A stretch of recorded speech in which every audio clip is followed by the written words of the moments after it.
Blossom is an attempt to try and make sense of some things which perhaps everybody in this room, except the wee one at the back, who hasn't had time for the puzzle to hit them yet, has been trying to kind of square this circle. Was, as you were saying when you introduced this is an incredibly beautiful country, never mind just this glen. It's incredibly beautiful.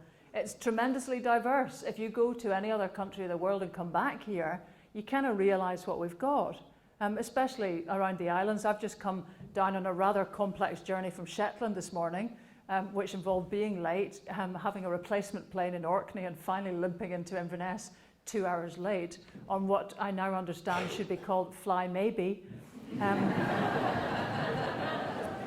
When we were up on Shetland, we did an event last night, and it was much to say we came back a wee bit late to the hall, and people weren't sure how many folk would turn out, because as you know, the media will have it that Orkney and Shetland's only interest in this referendum is to stick 2 fingers up basically to everyone and say, do you know, we might just hoik out and join the UK. So I think there was a bit of worry that nobody might turn up, and there was 140 people there last night, which was astonishing. So, you know, there's kind of a buzz around the place. People want to talk, and not just about the referendum. This book is actually not really about the referendum. It's about us. It's about Scotland. It's about the whole shooting match.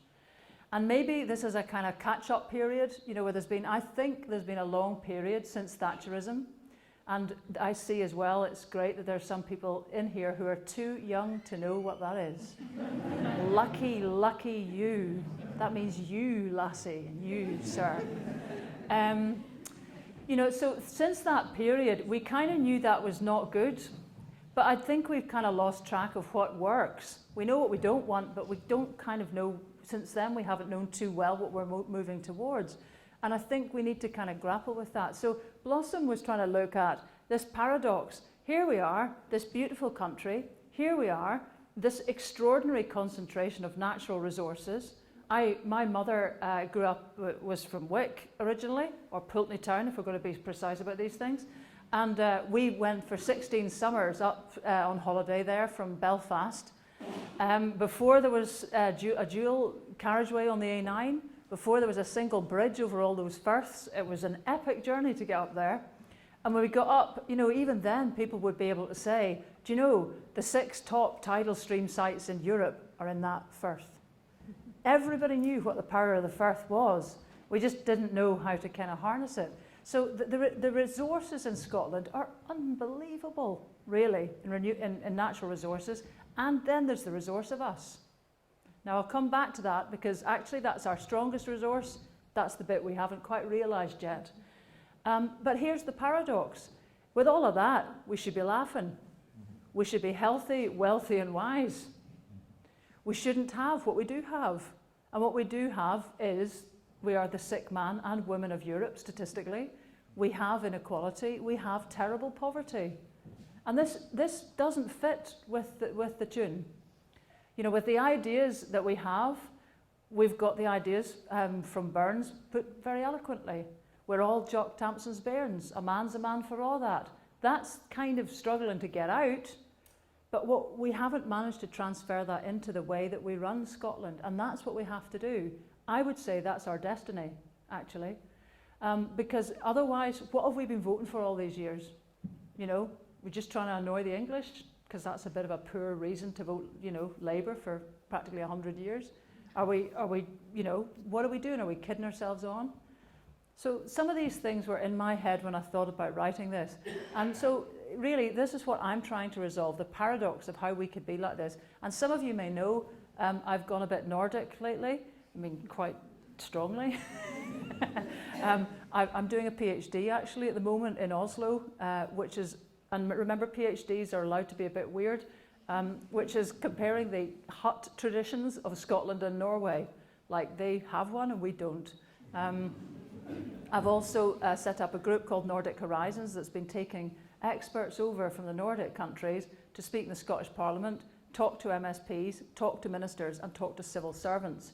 Because that side of our cultural neighbourhood has been shut, really, since probably the Treaty of Union took our interests west.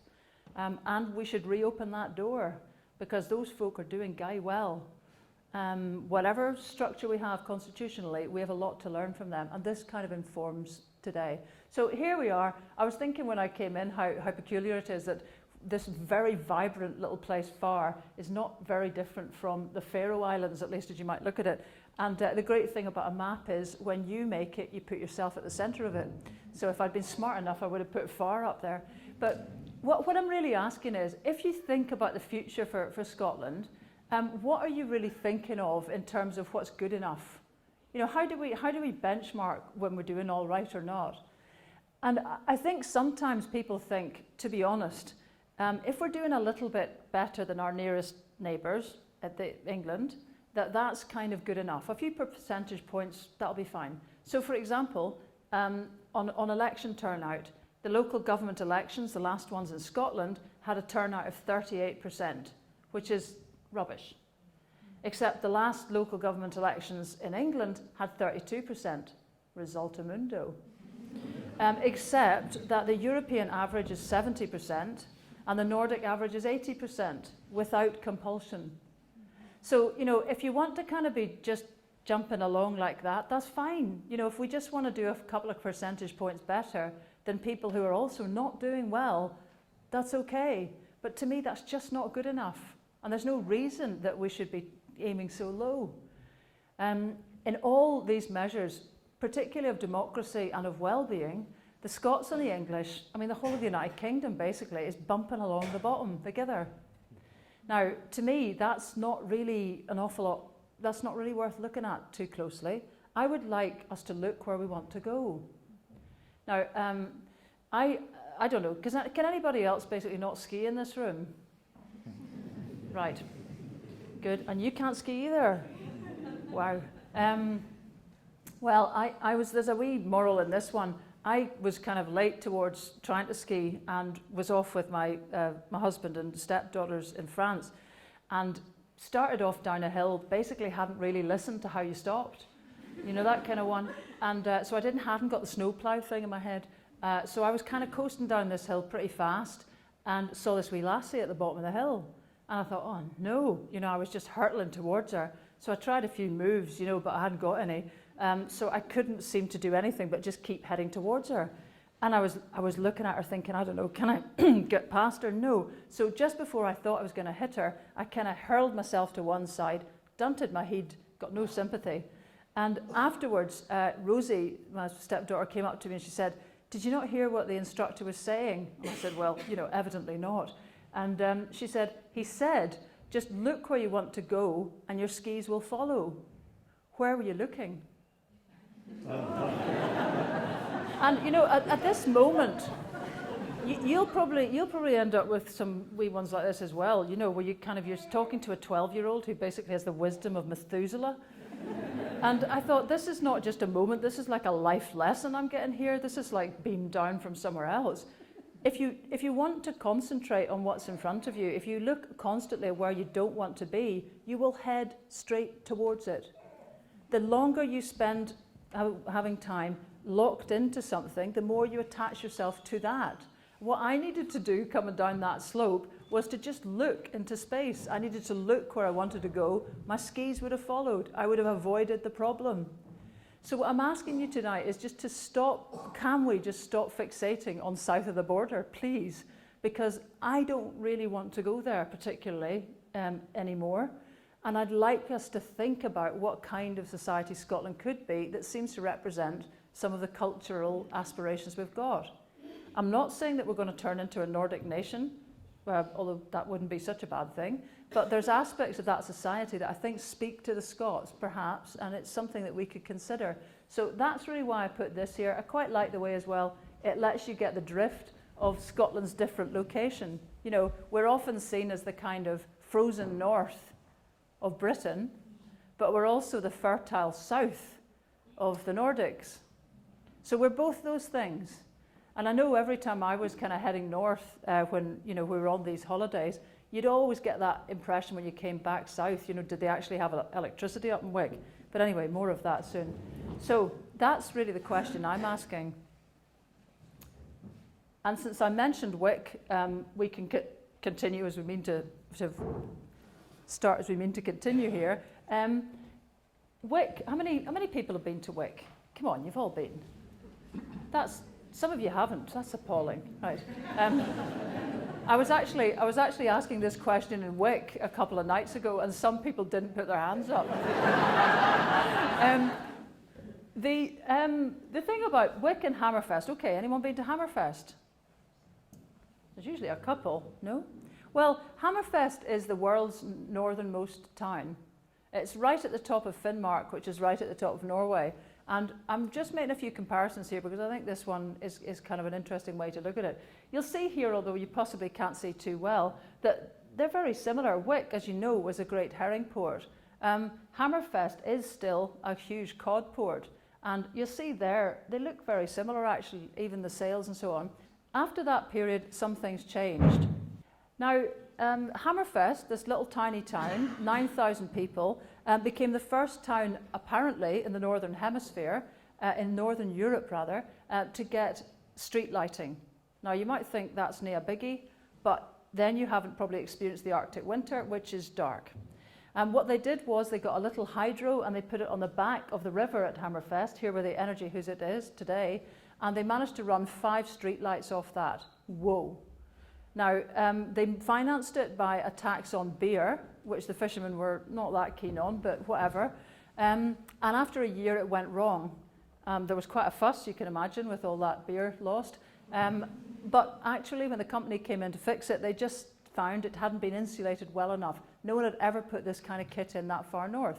So they insulated it a bit better, and it worked again. Now, this is kind of important, because this is not a set of people who just kind of thought, oh, well, it was never going to work anyway, you know, we'll just give up or whatever.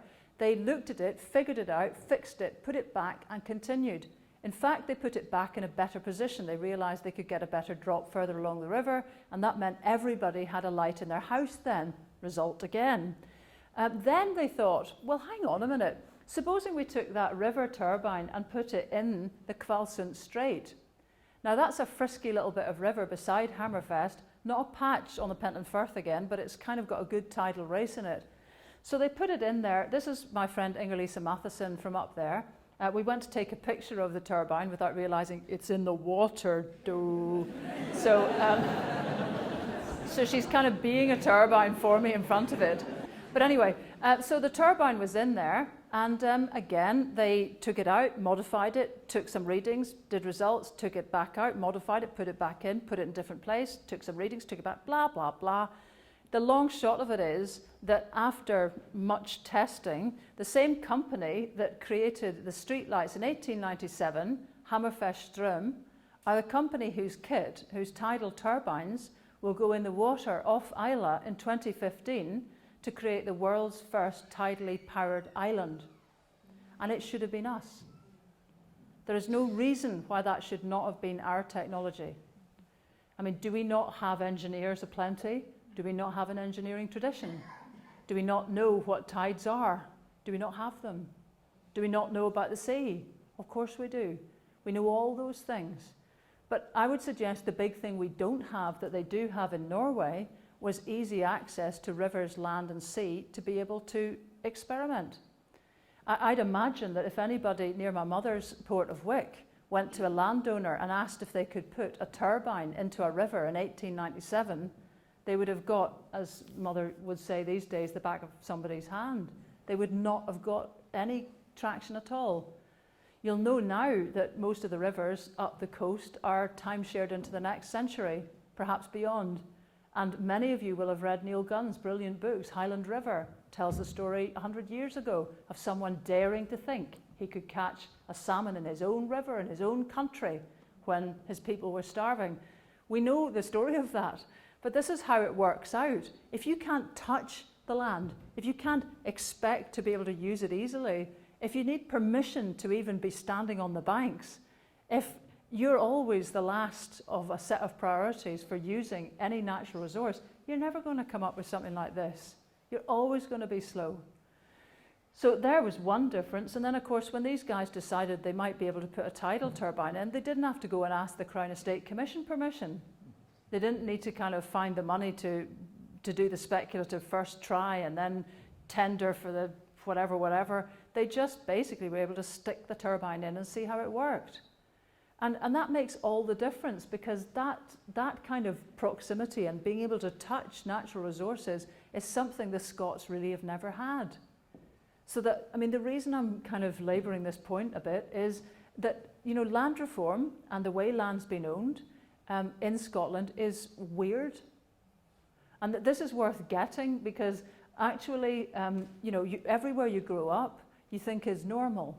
So for example, I grew up in Belfast. I used to think bombs at night were normal. I used to think going to a school and sitting beside a window with sellotape crisscrossed across it, so that if there was a bomb, it would come in one injury minimising chunk. I used to think that was normal. When I came to Glasgow to school, I was a bit alarmed to sit beside glass with no sellotape. It was a bit, you know, it was a bit kind of weird. But that's the point. Wherever you grow up, you think is normal. So of course, Scots think Scotland is normal. Scotland is not normal. Nowhere else in the developed world has this concentration of land. There's nobody. There's also nobody that has the size of local democracy that we have. And there's another couple of things too. So it's kind of important to get this. This is more, okay, this is closer perhaps to normal than us. It's normal to be able to access your own natural resources. And it took Tom Johnson and the epic struggles of the Second World War before the power to the glens, as you know, in this part of the world, was a possibility. It took all of that before landowners could be forced to allow hydroelectricity to change the fortunes of the Highlands. Norway had had hydroelectricity in some measure for about 80 years before that. So this is what it means, the inventiveness, the creativity, the our kit could be there-ness of it all has been kind of retarded because we haven't had the chance to fiddle about with water. There's another important difference, and that's housing. I'm always mystified, actually, that in a lot of accounts of history and so on, housing is kind of skipped over, because we live in them, and it shapes us. Now, some of you will know, again, going back to Norway, that it was occupied by the Germans in the Second World War, and that Finnmark, in particular, when the Germans retreated in October 1944, they burnt to the ground every building in Finnmark. That's an area half the size of Denmark, completely razed to the ground, apart from 3 churches. The King of Norway was living in London at the time and made an appeal on the radio to everyone not to come back. It was October, it was already very cold, there was nothing there for people. You know, it would be difficult to accommodate them. Nobody paid the blindest bit of attention. They were back the next week because their intention was to rebuild their world themselves. Now, this again is not nothing. That was the kind of approach that the Norwegians tended to have. And this is kind of, this is Husbanken. These ladies in their fur coats are back there, October 1944, the week after they were told not to come back, outside a makeshift version of Husbanken, which is the National Housing Bank of Norway. And again, the reason I mention all this is because there's an interesting detail within it, which is that the National Housing Bank basically gave money to people to go and build their own houses. That's how Norway rebuilt itself. There was a presumption from the state that people had the capacity to build houses, not themselves, but through dugnad, which means community self-help. So people basically, 80% of the housing in Hammerfest today dates from that period. So these things haven't fallen down. And that speaks volumes, because the people themselves didn't expect to be given council housing, sort of finished housing that they just were billeted in, which is what happened in Britain and in Scotland in particular. And make no mistake, the private housing conditions and the squalor that our great-grandparents tolerated in Scotland was appalling, absolutely appalling. And Angela's ashes, it all happened here too. So, you know, something needed to replace those appalling conditions, and council housing came to the rescue, but there was quite a price to pay. We have endured passive housing. We have become passive, done-to people, partly through it, where many of you who've lived in council houses would know, you had to wait forever for a repair you could have done yourself. You couldn't change the colour of the door knocker. You were basically occupying something. You weren't totally kind of living in it. Now, a lot of the Nordics would not think that was the way that you would live. You would have more control of your environment than that. And this was the beginnings of it with Husbanken, because the state knew that people would expect to just build stuff themselves. And recently, some folk came over from Norway, some youngsters. There was about 12 of them on a construction course. 8 of them were lassies. And they all lived in self-built. Their parents' houses were all self-built, and none of their parents were builders. So, you know, that's quite staggering, really, because it points to a tremendous capacity in people, which we have sort of got but kind of lost. And so that's the sort of story with Husbanken. And what it kind of gives you is a very capable kind of community. I don't know if you can see this. I hope you can, because I love this picture of these 2 older ladies. This is, you know, you can see this is Hammerfest. It's kind of about minus 18. There's packed ice and snow. And these 2 women have just come down a 1-in-1 hill and practically taken their feet off of me by just wheeking down on these wooden sleighs. Now, you look at that and think, would you or your mother or grandmother be out on one of those in minus 18 on ice? Because everybody is up there. You can go, I mean, it brings a real lump to your throat when you see a whole flock of grannies basically coming down a slope with their handbags and their messages flying down these rickety old wooden sleighs, skillfully using the one wooden brake to sort of scout their way down properly. I tried it and I couldn't do it at all. But I mean, the great thing about this is, to me, you're just looking capacity in the face with those 2 women. That is independent mindedness. You know, to misquote the late Patrick Swayze, nobody's putting them in the corner. They are people who expect to be capable, expect to be out and about, don't expect to be stuck in just because the weather's cold, because it kind of is. And they're getting on with life. And I think that's a tremendous thing. You can see that off people. When you've got that set of people, life becomes quite different, and the state's quite different. This is also Inger Lisa on top of her hut. You'll remember I was saying earlier that I was doing this PhD without huts. Now, the strange thing perhaps is, well, the Norwegians have the highest rate of ownership of weekend huts. These are very basic. Most of them have no indoor toilet, no running water, and no electricity. And the King of Norway, the current King of Norway, has one of them with an outside loo. And I'll tell you, in minus 28, going out to the loo is a bit of a livener, you know. So, but that's what people do at weekends. They love it. Weirdly, however, Hammerfest, which is, you know, the world's northernmost town, they have the highest rate of hut ownership in the world, which is weird because, you know, most people think you have a hut to get away from it all. They are kind of away from it all already, you know. And that actually begins to make you think, well, why have they got so many huts? And then when you look at it, this one here, for example, is beside a fantastic salmon fishing river called the Reperfjorden. And you can, if you're a local, you can get a permit to fish there for £50 a year. If you're a foreigner, you pay £500 a weekend. Now that strikes me as being the right way round. And the thing is, you know, that which makes a little ripple of pleasure run through this room so audibly is normal. So, you know, it's again, it's us that's weird on a lot of this. Most places are very similar to that. They've got those priorities that way round. But I mean, equally, there are huts everywhere that you have a sort of function in nature, because having land, owning it or renting it is no biggie. It's quite cheap to do. It's not contested. It's not heated. It's not horrible or awkward or difficult. It's just quite easy to do. And actually, you know, there'll be huts where people, for example, do ice fishing. The guys, the really hardiest ones, go right inland to do ice fishing. There's also cloudberry picking in the autumn, which most of the women and older women like to do with children. And every time there's something in nature, people tend to just build a hut, because why wouldn't you? I have to say that was quite a revelation for me, that sort of way of looking at it, because that just tells you something.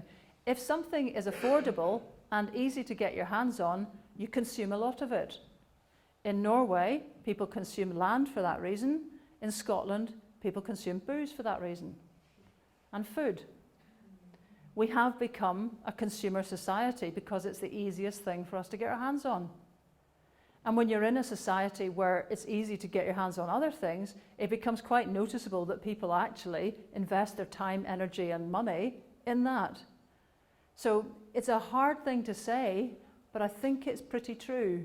And that's the kind of change I think that we could have if some land reform was on the cards. So that's the kind of thing that's pretty typical. Inger-Lisa on the top of her hut, on the roof, no health and safety, no sort of straps on or anything, no waiting for a guy to do it, cheerfully chucking off tons of snow at a time because it's her hut. And again, that's an independent mindedness. If you've got a kind of nation full of people like that, you're cooking on gas. And you're also fairly well guided by whatever they choose to do because they have already got the outlook that they can do what they need to do because they've always had that contact with the natural resources. And that's Wick.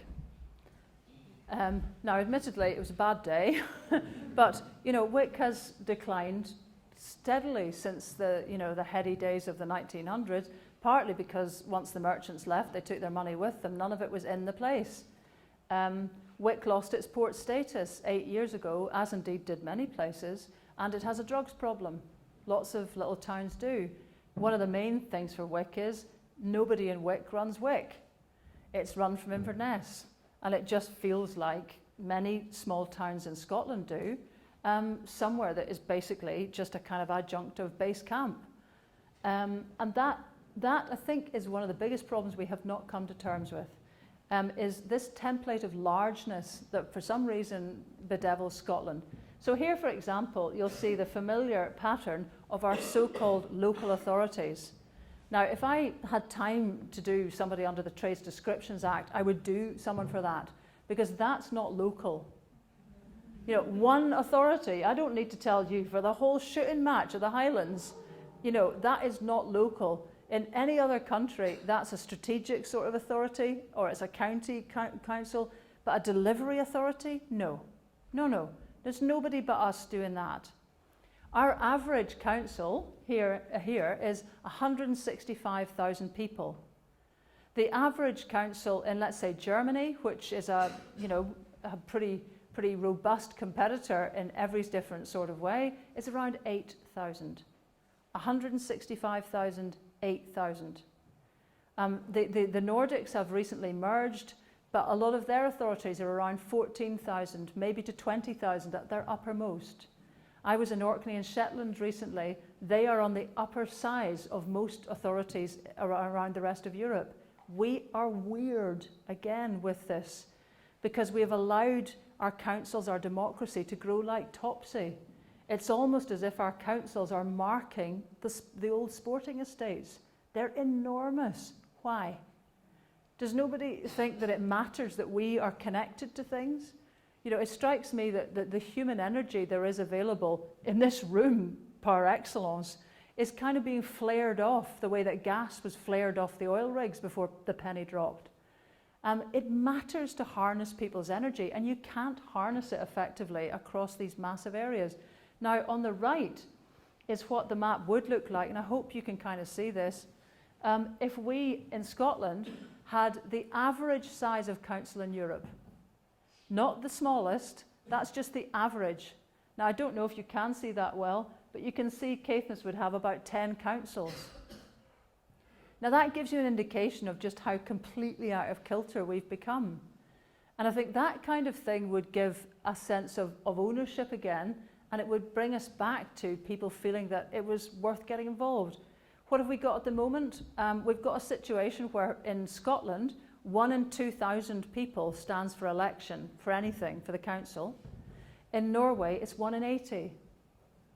And when you've got those higher levels of involvement, that funny old thing that everybody's a bit embarrassed about, democracy, is kind of enhanced. But what we've got is a weak democracy here. And people might think, what about community councils? Is anybody a community councillor here that wants to say yes? Come on, let's have a round of applause for the community councillor. Right. Because that is a labour of love. The community councils have an average annual budget in Scotland of £400 that has to be spent on stationery. You're having a laugh. You know, that again is just the weakest form of democracy. In England, there are parish and town councils, and their average budget is between £500,000 and £1 million with precepts on the rates. And they are even ranked as the weakest local democracy in Europe. We are weird again. We are off the beam. And who are we kidding? We keep talking about being a communitarian society. We talk about all those feelings of neighbourliness and currying in and, you know, all that sort of thing. And we have produced a governance structure which is absolutely the opposite of everything we're supposed to stand for as a bunch of people. Or let's say we haven't felt we have had the power to shape that structure. We have basically been shaped by it for so long. But unless anyone else noticed or forgot to notice, we've had devolution for kind of a wee while. We can fiddle with it now, you know. It's not like a lounge where you kind of go in and touch anything, or, you know, somebody will have marked the bottle and they'll spot your fingerprints on the dust on the mantelpiece or something. This is our blooming country. We can touch it. So we've got this bizarre situation, and the community councils are in a really difficult position because there's no necessary upper limit on the size of a community council. So, for example, in my wee town in Fife, a family just decided to become the community council. They're a bit weird, and there's nothing you can do about it. They just got elected, and the only way to sort of slightly water down their weirdness is for everybody else to stand. Now, there was an appeal, there was at one point for the community councils to have an upper limit. So there would be elections, so there would be interest, there would be democracy. All it took was the local authorities passing the requisite regulation. Did they do it? No. So, you know, we have this really malfunctioning democracy, and I think that's just not good enough for us. It's something we have to really look at. Now, just to look at some of the kind of other issues that kind of arise from where we are at the moment, children have got to be the most important thing, probably to everybody here. And when we look at the Nordics, they have, as most of you know, affordable kindergarten. They have the right in the child to an affordable kindergarten place between the ages of 1 and 6. Now, actually, in none of the Nordic countries does anyone go to school earlier than that. They all go to school at 6 or 7. You kind of wonder here if we would choose to do the same thing, actually, if we weren't using the first couple of years of school as glorified kindergarten. Because, you know, by 4 or so on, most mothers particularly need to find some help. And at the moment, if you live in Norway, the maximum you can pay for kindergarten for a full-time place is £200 a month. Now that's pretty amazing, given that the kroner is twice as strong as the sterling. That's probably £90 a month. That's how much you can pay. I was speaking to someone in Edinburgh recently who told me a full-time kindergarten place in Edinburgh was £1,500 a month. Now, that's just outrageous. What the Nordics have kind of tumbled to is that all the development of children is happening really between the ages of 0 and 3, a really important, the most important stage.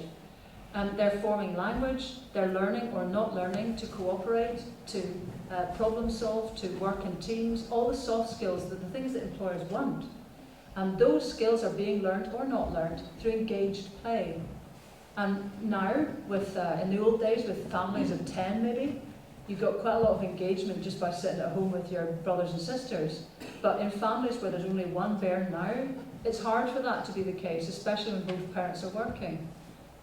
All the indicators show that actually the highest well-being for children is experienced by very traditional societies, like Cyprus, for example, is right up there, or societies that have realised they're not like that anymore and have produced good kindergarten care, like Denmark and Sweden and Norway. What are we doing? We're sort of betwixt and between on that one. We're kind of pretending that, in a way, we could still be like a traditional society. We're not. And we haven't put the effort into childcare. And the point of all of this is, who suffers? It is children. It is the next generation of children, particularly boys. Because it's at that early age that boys are not learning the social skills they need to be a success in the workplace of today. What we're doing is trying to retrofit skills onto broken teenagers. We're good at that. Why don't we want to do it right first time? Why is that not an aspiration? Because actually, all the evidence is already there. If you look at Norway here, you'll see that these three lasses here are dicing with death because they are touching a coup. Now, the marauding animal has not yet kind of turned on them and, eaten them or whatever anybody thinks would happen here. But what a lot of kindergartens have done is co-locate with farms. The kids are also entitled to a day outdoors a week, and most kindergarten resolve that by being outdoors the whole time. You'll see here, everybody's got the wee puffer suits and everything, and it just seems that everybody's quite happy to be outside. But the farms, this particular one's astonishing. The kids go in and they help the farmer. They go in and pick up the eggs from the hens. That way, they at least know the eggs come from hens. A recent survey showed that 67% of children in Glasgow didn't know that. And they wash them, they put them in the wee punnets, they take them to town, they sell them, they get a bit of money for their activities, and they do the same in summer with tomatoes that they also grow. They make hay, they have a wonderful time. And the one time I'm told that there is never anybody absent from the kindergarten is when they dissect a dead coo. Now, when I sort of did a slight, kind of, really, any parents got a problem with that? They looked at me with such kind of disappointment. Like we thought you were kind of on our, wavelength, and you're actually kind of American or something. Really. And I thought, why did I do that? That's one of these little learnt reactions we've got. Isn't it fascinating to see a dead cow? Isn't it fascinating to see the life and death cycles of something? And that's what they think. The children need to know what the whole cycle of life is about. And how better and safer to do it. There is not a child absent that day. All the parents want them to know. So, you couldn't have anything more different. And when you speak to them and say, I don't know, do you have any problems with kind of like health and safety or kind of hygiene or whatever? I was standing watching the kids, and they had these wee biscuity things that they were feeding the yows, and they had their kind of hands down a yow's throat, and you were thinking, oof. And then, if the hand would come out, they'd look at it and they'd think, I don't know, what's that like? And have a wee tasty themselves. And then when they kind of went, I don't know, not that good, the finger would be straight up the nose after it, as children do. And the assistants, the kindergarten assistants, were watching them, but not intervening, because not many did, And the whole outlook is that children's immune systems are boosted by being exposed to animals. And actually, yeah. If you need any, more evidence, James Heckman won the Nobel Prize for Economics in 2000 for proving that the biggest return you get as a society for investing in an individual occurs at the age of 3. And very probably the only reason it wasn't earlier is because he didn't survey earlier than 3. So, what are we doing here? Because is it so hard for us to change our system and our thinking around to something that really gives the next generation a chance? And as long as we're not doing that, we are kind of fitting children to fail. Here is a bold lassie from Norway who tried to set up a Norwegian-style kindergarten in Coatbridge of all places. And she set this up, the Barnhage, and you'll see where a lot of our language comes from. And immediately the council told her she needed to put up this wooden fence around it in case paedophiles came to look at the children, which just stopped the whole freedom of movement thing immediately. And the next thing was this here, this bench. Everything in a lot of these kindergartens is deliberately created to make children cooperate from an early age. Now, these benches, these benches with these long things to sit on, are not easy to sit on, folks, are they? If you've gone on the one sunny day, the summer, that day, to a pub and you're trying to get yourself in there and kind of like, sit down right all together, 1, 2, 3, Well, think about it. That's what these kids are having to do every day. And the wee ones are helped on by the bigger ones. And everything they do is about encouraging teamwork. So that's why that bench is like that. And it's all a wee bit higher because they hike them up. So that was deemed to be out of bounds because a child might get on top of it, fall over and hit their head. It's 6 inches taller than the average table, so they can't use it.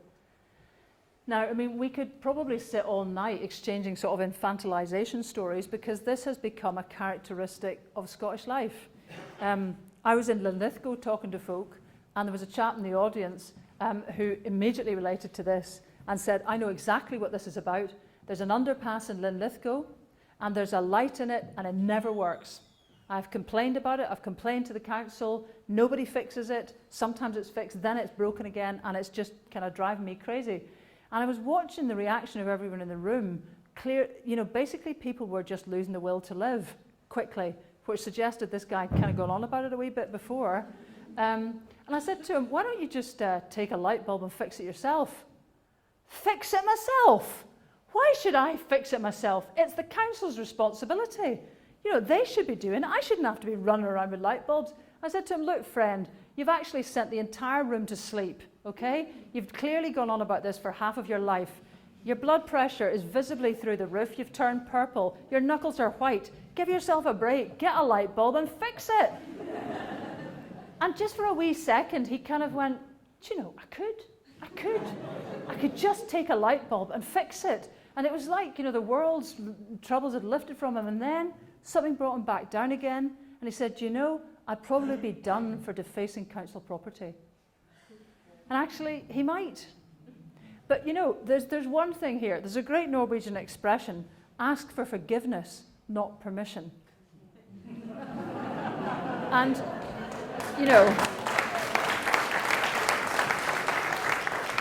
it's basically the best things that have happened in this country have happened with people with that outlook. In fact, the only things that have happened in this country have happened with people with that outlook. And it's something we need to remember, But I must say here, I'm not getting at individual councillors in any of this, because I'm trying to talk about structures. A very good friend of mine is Jean Urquhart, who used to run the Cayley Place and is an MSP now and was vice convener of Highland Council. She was running around the place. It was unbelievable. Look, well, we haven't got the map anymore. Do you know the size of people's wards? I used to regularly come, if I found her at the Cayley Place, and find her in her car asleep. She'd come back the previous night and she'd just not got out of her car. She was knackered. Now, what are we doing here? We've got people running around super serving large areas when people in them are perfectly capable of doing things themselves. So I'm not trying to get at anyone personally. I'm trying to say the structures we've got are just well wrong, and it would be worth thinking about. And the other bit of the thing, and the thing that I write about quite a lot in the book, is that actually we also have such incredible good news here in our midst, because you can kind of read it, talk a lot about this and begin to feel a bit depressed. Now, my mother has quite a lot of turns of phrase. But one of them, I think she got from her own mother, is a proud saying, it's a family of leavers we've got. And what her mother, my grandmother, meant by that was that she'd succeeded in making sure everybody got out of Wick. And that was a source of pride, because if you stayed, you just went down the tubes. And I mean, what a sad thing to say. But, Mum has some of that philosophy. She's also got that philosophy that I think sits as an elephant in the room in Scottish society, and certainly in the independence debate, which is the best left. Now, we had that lovely song earlier about Croic, and that terrible motto that you'll have seen perhaps scrawled with a nail on the window, we are the wicked generation. Those who were basically turfed out, having transgressed no laws, but turfed out of their homes, people presumed it must be a weakness in themselves. And it's true that a lot of people, I think, believe that the people who looked at this situation around the time of the clearances and after them, and realised the game was a bogey in Scotland because fairness was never going to come, those who had their heads screwed on in any capacity got out. And if that's true, that the best left, we are the rump. And I don't believe that for a minute, not a minute. But I think it sits as a kind of elephant in the corner, because I think a lot of people fear that it's true. Now, to me, this just couldn't be further from the truth, because the amount of effort that has to be put in Scotland to making any change in something at all, when nearly all the authorities have been against you, the establishment have been against you, you have had no chance to get any access to land or natural resources, those people who've managed to make changes in Scotland are heroes. They're like, mega humans compared to many countries where it's been easier to be able to make change because people expect it. We have been going against the grain of so many things in Scotland for such a long time that I think we underestimate completely the doggedness, the patience, the perseverance, the energy that there is in our midst. We also don't know the stories of all the pioneers that are just a couple of years ago. Now, you know, the media is very complicit in that because despite my own efforts, nobody seems interested in those good news stories. But I think it's really important that we know this, because if we keep having to look outside our nation for examples of things that work, it sort of begins to make you think, what's up with us that we can't do this ourselves? We've tried, and some people have succeeded and others have failed. And that's important to get. Here's some of the people I think are possibly some of the bravest people I know. This is Muriel Alcorn and Phil Welsh from West Whitlawburn in Rutherglen. Right, anybody been to West Whitlawburn or Rutherglen? Right, it's kind of got its challenges. It's one of the poorest parts of the south of Glasgow, and in 1989, the council had money to upgrade the housing there, and it decided to spend all of it on East Whitlawburn because it was low rise and it was easier to fix. And the folk who were living in the tower blocks realised their day had kind of come and gone. They were never going to get these tower blocks fixed, and they badly needed fixing. The verandas were coming off. The glass wasn't fitted properly. There was wind in certain directions just coming straight. You know, the whole works, they were bad tower blocks.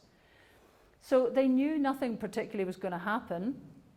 And they decided, well, why didn't they go for a buyout of the whole flats? At that time, there was a Tory government, and perhaps the only useful point of that was that the government was quite keen, if you remember, to take housing out of council control. So they gave £2 million over for the West Whitlawburn folk to buy out their stock. Now, so far, so probably boring, but consider this.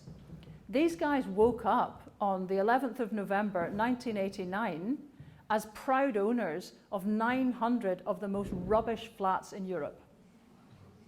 They were also, and they knew it, the least educated people in Scotland with the lowest employment rates. They were people who had been dismissed by Scotland, by polite society. These were guys who were just superfluous. And they had the courage to take on trying to fix flats that nobody else was prepared to fix. Now, if that's not courage, I don't know what is. And when I spoke to these guys about how they approached it, I said, did any of you guys have, I don't know, management experience or whatever? And they, oh, no, nobody had management experience. But somebody said, well, come on, Phil, you were a shop steward in the Boilermakers Union for 37 years. No management experience? He also ran not one, but 3 junior football teams. Now, I mean, I used to think a junior football team was what you did after shinty when you were 16. It's not. It's grown men in junior football teams, and you're animals. And he ran 3 of them and lived to tell the tale. No management experience? Come on. Muriel was a nurse. No management experience. And the 2 other women who helped at the start were both shop assistants. They were shop assistants alone in a shop in the toughest part of Glasgow. No cavalry, nobody in the back room, no police, no help. They managed that themselves, and they all managed to keep those businesses running. No management experience? Now, this is rubbish. These people had management experience oozing out of them. They'd been managing the most complex thing, which was life in one of the worst parts of Glasgow. What they didn't have was a string of letters after their name. They didn't have a whole lot of degrees. They didn't have a lot of formal education. What they had was an intuitive understanding of how to make things work, which they then went on to do. These uneducated people with no management experience figured out that if they became a fully mutual cooperative, housing cooperative, they also didn't need to abide by the provisions of the right to buy legislation. In short, they could keep building because they weren't losing housing stock because they were fully mutual. And if housing associations across Scotland had had the confidence to have fully mutual co-ops run by the tenants, they too could have avoided the strictures of the right to buy legislation. Only 9 of those types of structures exist in Scotland. But I mean, that's the degree of confidence that these guys had. Now, they did some pretty clever things in West Whittlowburn. I wrote about it in The Scotsman. It was picked up in The Spectator, and David Cameron reads The Spectator. He got in touch with them, not him of course, but a flunky, and suggested that they should apply for a Big Society award. Now Phil, who is a lifelong communist, was horrified at the thought. And even more to his horror, they won. He refused on principle to go to London to pick up the award, but it was kind of useful. I have to say, I met Alex Salmond at Aswali shortly after that and said to him in the course of conversation, had he heard about West Whittlowburn? And he hadn't. But then why would anybody? We don't know the stories of these people who are diamond geezers, to borrow a pretty not appropriate phrase, but they are tremendous role models for all of us. And we need to know these things. Here's East Whittlowburn, and this is a pretty good example of how things are different now in the council-run East. Now, if you remember, these were the lucky ones. These were the ones who got all that refurbishment cash.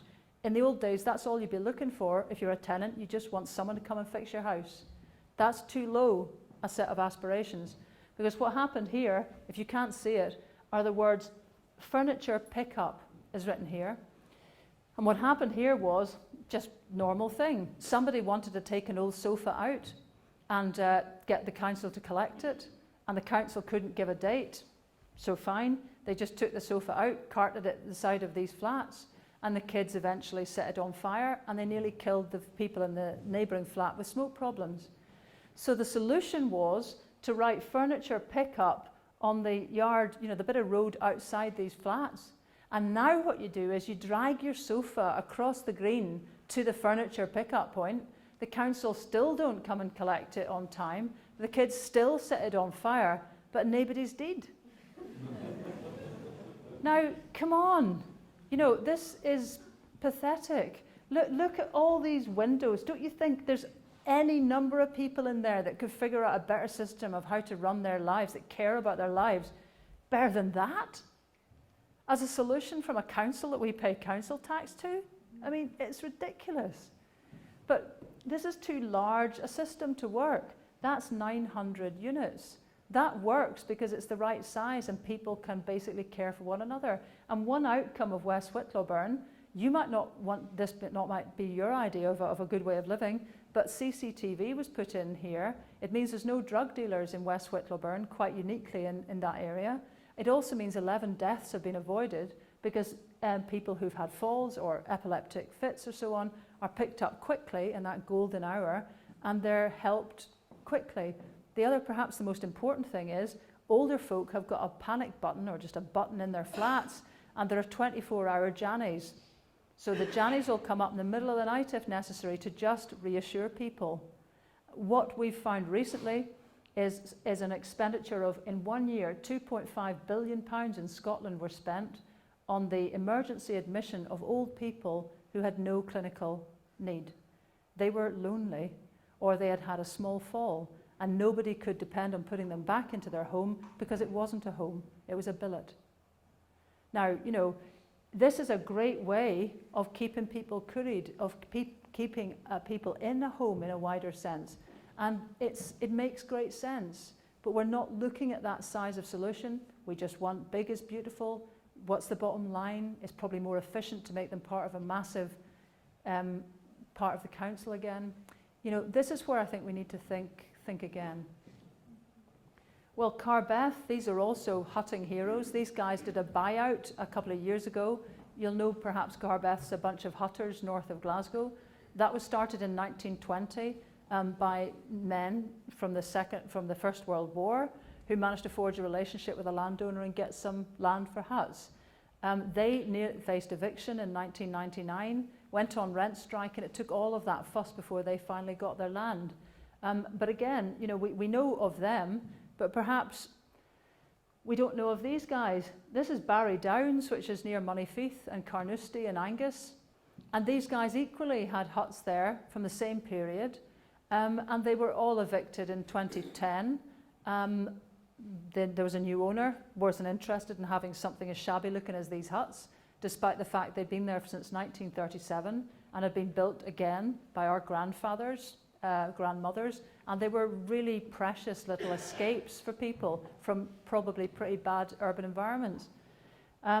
One night when none of the hutters were there, every single window of the 65 huts was smashed and nobody saw it. Amazing, isn't it? Nobody reported it to the police. Nobody's taken the case up. It's not a crime. Nobody cares. Now this is, again, just not good enough. It's just like a kind of two-tier world going on here, and those people really needed that outlet. So sometimes people win, sometimes they lose, but the same amount of effort has generally been put in either way. Now you'll maybe not know these chaps so well, but this is Tommy Riley, who set up the Drumchapel Men's Health Group in 1996. Again, if you've been to Drumchapel, you'll know it's a pretty hard kind of place to live. And these, as you can see here, were a bunch of hard men in many respects. They had, most of them had addiction problems. They had, most of them contracted pretty serious diseases in the course of their earlier working lives in Drumchapel. And they were violent. They were not nice guys to know. They took it upon themselves. Tommy Riley was the first to sort of take a tumble to himself and decide that the men of Drumchapel needed to become responsible for themselves, and applied to set up this men's health project.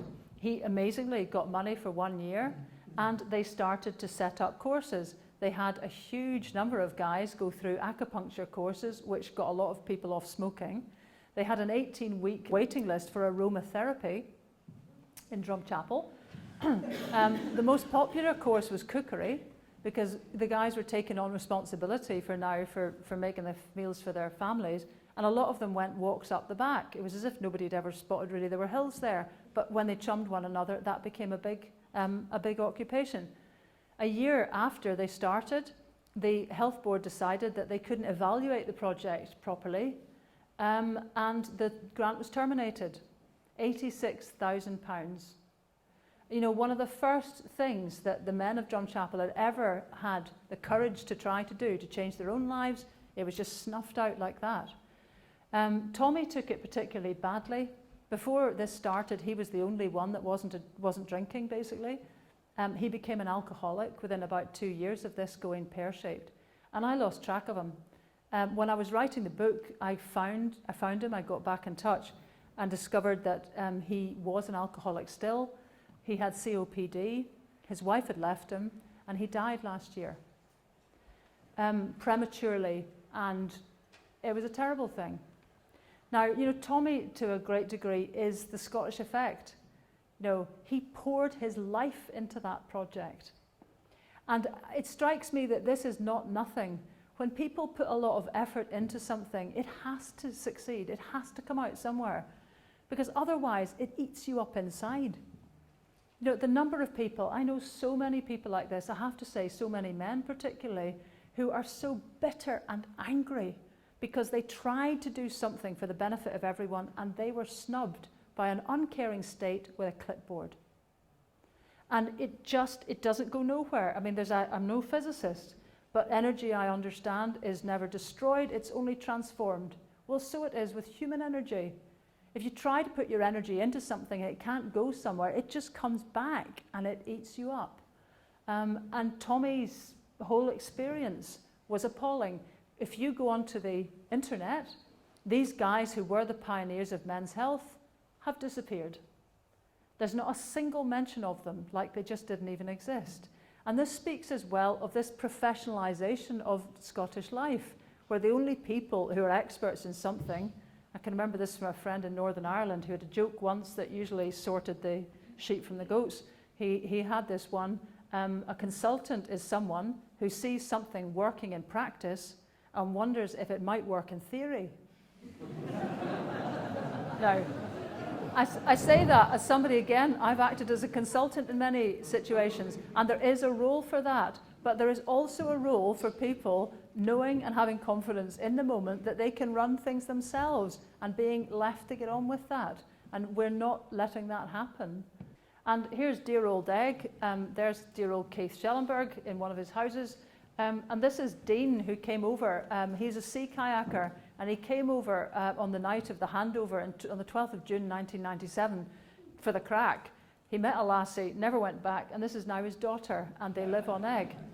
And there's been lots of happy kind of coincidences like that. I was a trustee of the Isle of Egg Trust for 8 years, and the main reason was because I couldn't be evicted. All the first trustees of the Isle of Egg Trust were non-islanders because we couldn't be evicted. Now, you know, is this a democracy we're proud of yet? This was just the 1990s, it's not ancient history. And I would say there's lots of rural communities where that sort of fear is still the same. So we were trustees. Finally, the community buyout happened. And now what we've got is quite a different situation. One of the great triumphs of Egg is that people's children are still living there. And perhaps that's the greatest tribute you can have. They have done shared equity deals where the kids can get some land for free effectively. If they can then build on it, and they've been building houses, if they then sell the houses, they have to pay part of the proceeds back to the Isle of Egg Trust. What's not to like? You know, that allows everybody to get going and make something happen, and it is happening. Shouldn't we be doing that across the whole of Scotland? You know, we could be doing that now if we had the access to land and had those kind of beneficent authorities, controlling authority, that made people a priority. Local people. So, you know, that's been a great triumph of Egg. But, you know, it took 8 years of doing nothing else but that campaign to raise £1.56 million, of which only £10,000 was not donated by the public. Only £10,000 came from the public purse. That was a Herculean feat of every kind, but mostly of belief. Because all the time there was a voice, the most destructive voice of the lot, the one in here, saying, you're not worth it. Who the hell do you think you are? Nobody's managed to do this. You couldn't organise a proverbial in the proverbial. And actually that was said. I can remember the day that the handover happened. I was going back to the island with Colin Carr, who'd been down in Edinburgh signing the papers, and we stopped in Mallaig at the hotel for a kind of hair of the dog before we took the doctor's boat over. Went up to the bar, and there was 2 guys sitting there. The news about Egg was on in the background. And the 2 guys hardly looked up at Colin, you know, the kind of West Highland minimalist greeting mode. So he kind of came in and they said, oh, Colin, you know, you'll be pleased with yourself. And he said, yes, I think we've done quite well. And this chap sort of took a long breath and looked at him. He said, I give you 5 weeks. Now, with friends like these, but this is a dynamic we need to understand. Because, I mean, I've got a friend who's one of the Ascent Crofters, Izzy McPhail, and she has a theory about this. It's her crabs in a bucket theory. Those of you who know crabs better than me can tell me if this is kosher. But if you put a lot of crabs in a bucket and the one on the top tries to get out, the others just caw it back in. Like, if we're going down, we're all going down together. You're not getting out of here. And there's a dynamic like that in Scottish society. It's quite threatening to see one set of people who are at the bottom of the pile, which the Egg Act certainly were, managing to sort of rouse themselves, get somewhere. That's very threatening to people who had told themselves there was no option but to put up with a bad deal they've got. So I think we need to understand some of these dynamics. It explains why everyone isn't racing suddenly to do dynamic things, because it's quite a tall order. And Egg kind of created those ripples. Right, finally, this is the miracle of Dalnaspidal, as I'm calling it. This is Ron Greer and Derek Pretzwell, who are 2 ecologists in Perthshire. Now, I can tell you that Ron Greer can bore for the universe about the Arctic char. Unbelievable dedication to a tiny little fish. This is where he came in as somebody who was interested in fish, and he noticed that the Arctic char was beginning to die out of lots of lochs in Scotland. And he began to wonder why, and he began to think that the reason was what you see here, which is, and I'm no biologist, that the leaf litter has to fall into the lochs. Wee beasties eat it, bigger beasties eat the wee beasties, and the fish eat the big beasties. That's a technical description, by the way. But the whole food chain doesn't work unless you get this leaf litter falling into lochs. Now, because of overgrazing, you usually get this. There is no regrowth of trees, there is no leaf litter going into lochs, and overgrazing of sheep and deer has left the land absolutely knackered. Now this to me is important because, you know, I was talking earlier about this idea that the best left. The other allied one is the land's rubbish. And we should be glad that we've got sporting estates, because actually what else could we do with it, the land? It's not fit for anything except grouse shooting and deer. And that too, I think, is rubbish. These guys ended up proving it. What they decided to do was to try to get a wee bit of land, not very big at all, on the shores of, I think it's Loch Garry, but it's at Dalnaspidal anyway. You know, when you come up the A9 and you come past everything and there's Calvin and then there's the desert. Well, it's in the desert. So they got this little bit of land, and they thought the way they would approach it was they would plant trees through lupins and Scotch broom.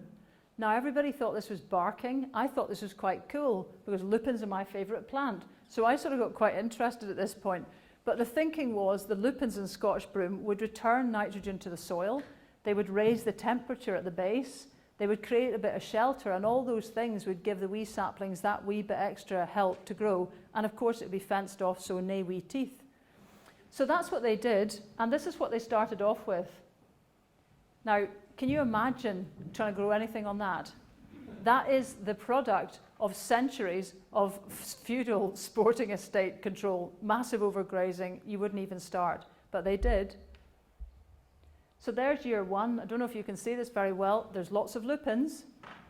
And of course, everybody said, you're mad. You've killed the Scotch broom and you've killed the trees. There's only lupins.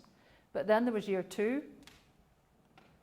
Okay, now the Scotch broom. You've killed the lupins and you've killed the trees. You know, there was still a lot of skepticism. But year five, I don't know again if you can see it well, but there's a forest growing there. The lupins and the Scotch broom have all gone. And then probably about year 10, you've got a kind of wee forest, and it's a beautiful little place. It's got, you know, wild strawberries, there's dragonflies. It's that kind of forest of your imagination. It's beautiful.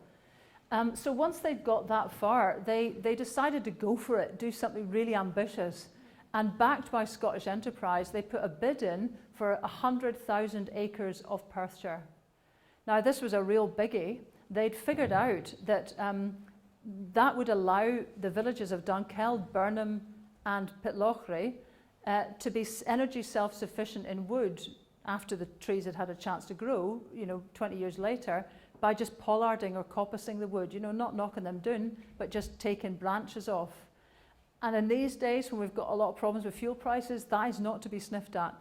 Meanwhile, with community control of the lochs, Ron would have his Arctic char back because the leaf litter would work, and people would actually have fish. That bizarre idea, can you imagine that? You know, you would actually have access to fish. Because at the moment, it may not matter too much that there is the size is an issue and the number an issue. You could actually get to a stage where you had some control over angling. Just by the by, you could also decide to have huts in that kind of forest, because that's exactly the kind of forests that are used for that everywhere else at our latitude except Scotland. So everything's looking like it's going well, and you can tell what's coming, everybody. It didn't happen. What happened was somebody asked, do these two guys have academic qualifications?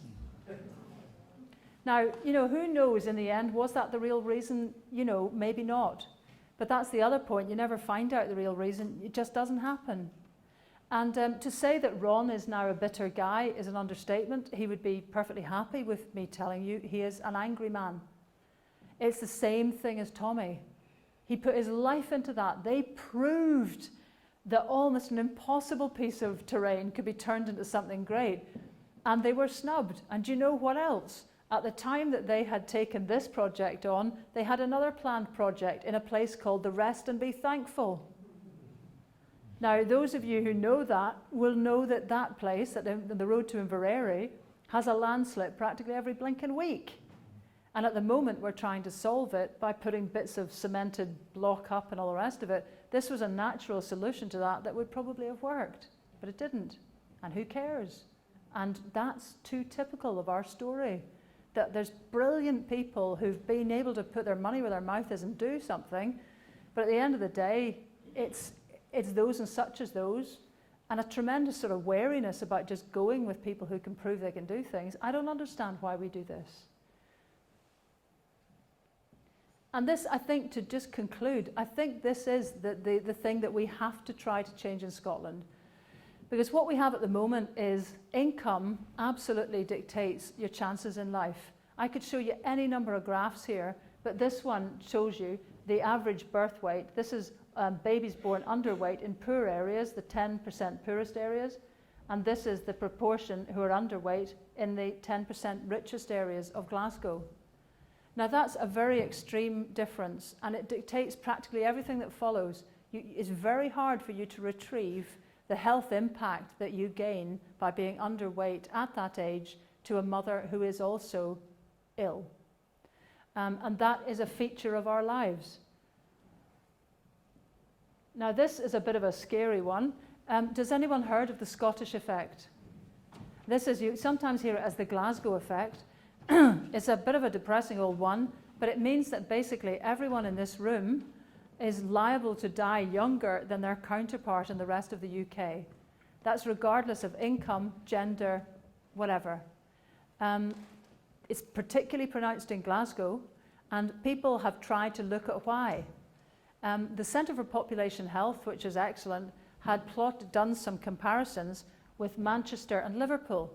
What they did was they compared areas in Glasgow, Liverpool and Manchester with similar deprivation indexes so that hopefully they'd take that factor out of the equation.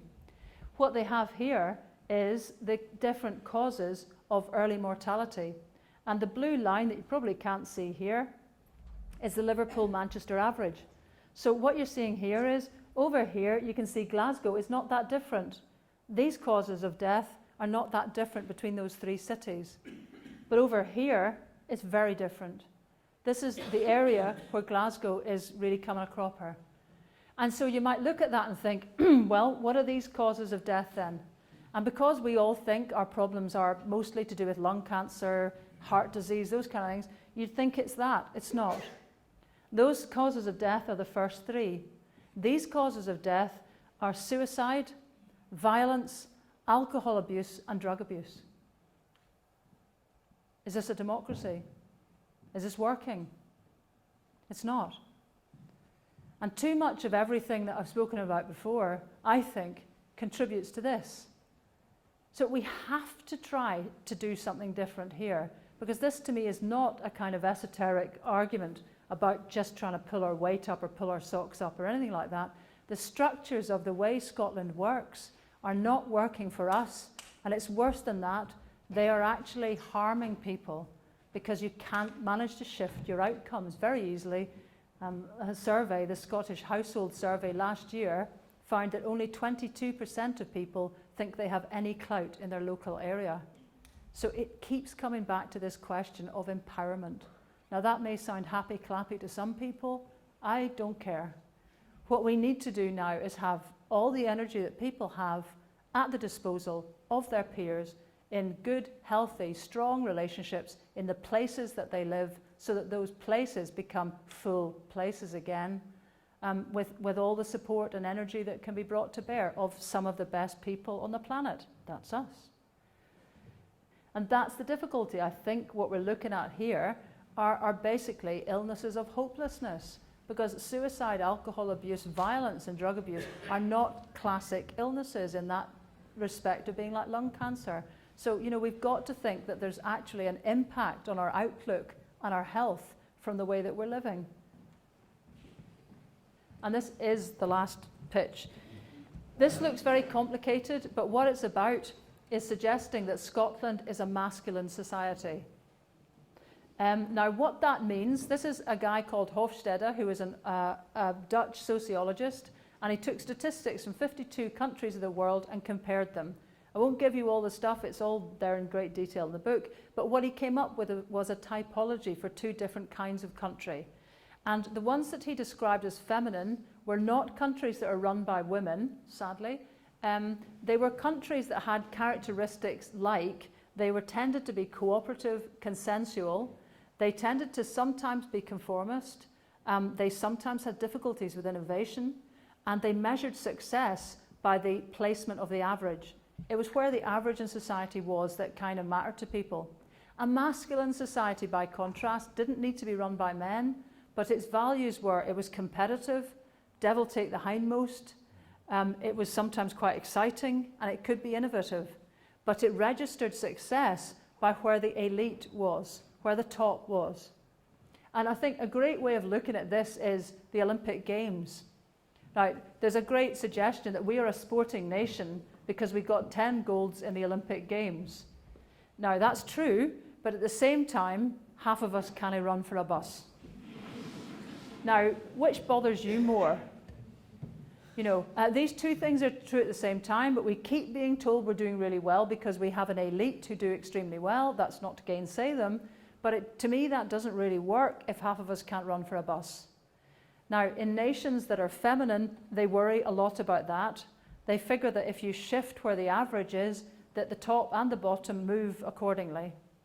A masculine society still believes in trickle-down, still believes that if you get the elite right, the little crumbs from the table and the inspiration of seeing, you know, Andy Murray and all that kind of thing will basically rouse us up, get us to run for the bus, run beyond the bus for heaven's sake, and become those sporting legends that we patently are not. Now, this I think is an interesting way to look at the countries because I know which one I'd rather live in, and I think it's a good way to sort of say, here's an overarching way to describe what I think is the direction we need to take. So here are the rankings. The feminine rankings have got the predictable Sweden, Norway, and the Netherlands actually as the top three, and all the Nordics are sitting in a rank.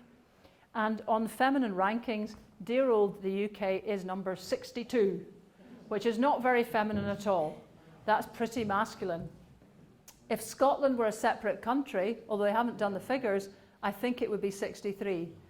Partly because of our teenage pregnancy, that's one of the indicators in it, which is a bigger problem here than south of the border. So we wouldn't do much better at the moment. Now you might think, well, that's fine, you know, being cooperative and everything, but it doesn't get you anywhere. You know, it doesn't quite cut it in the kind of big, proper adult world. Well, just to kind of correlate this then, I put on it the child well-being rankings created by UNICEF, and just so you don't think this is a flash in the pan, from 2003 and 2013. And blow me, here we are again, the most feminine countries are topping all of these registers.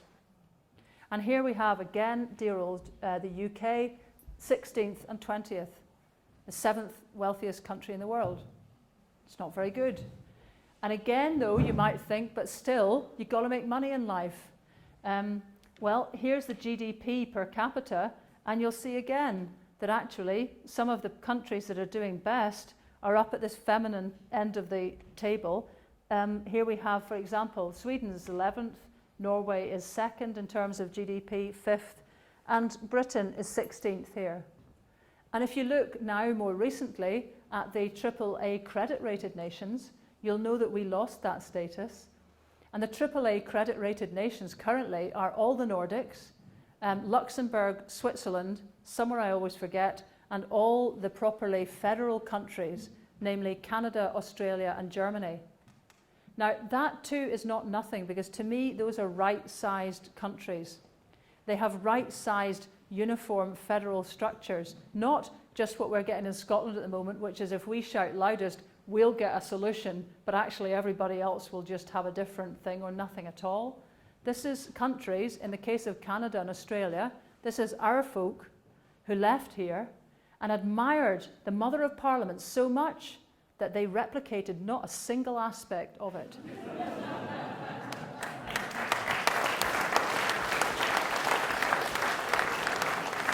So they set up different land ownership structures, but they also absolutely set up different governance structures. There was no way they were going to have one set of guys, the establishment, in the centre of the country telling everybody else what to do. No, no, no. And so when we have discussions at the moment about the absurdity of thinking that Scotland, even in a heavily devolved state, could be collecting oil revenues, we overlook the fact that Texas and Alberta currently do that within federal unions.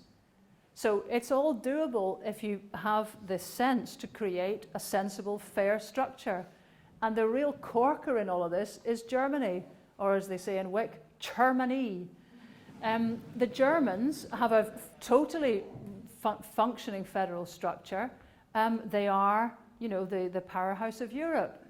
And yet they are a very devolved society. And one of the reasons for that is because the Brits went in after the Second World War and made sure of it.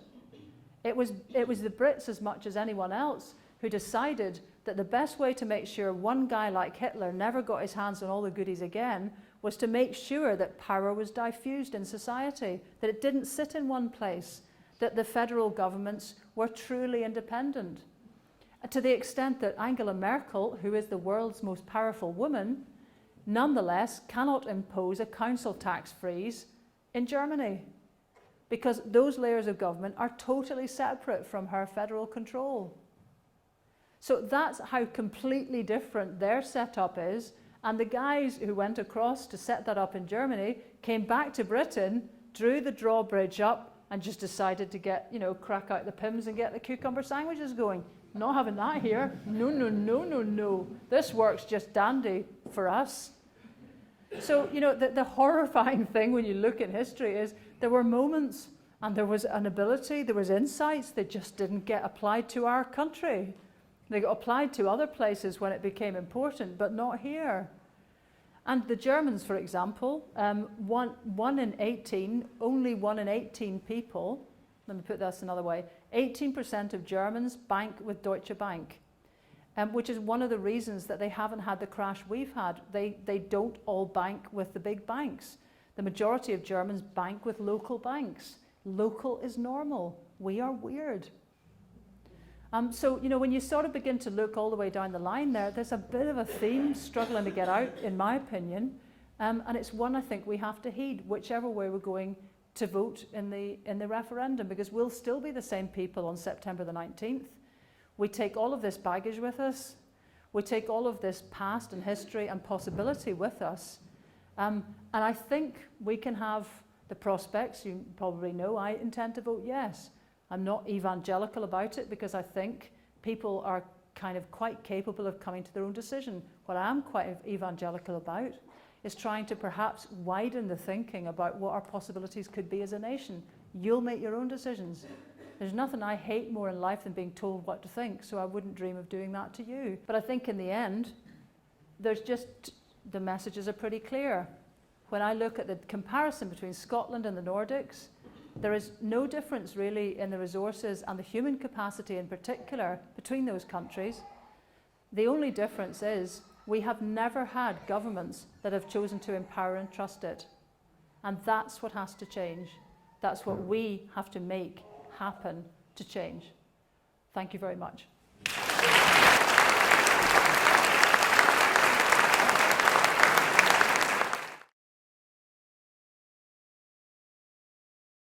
So come on, folks, just go for it.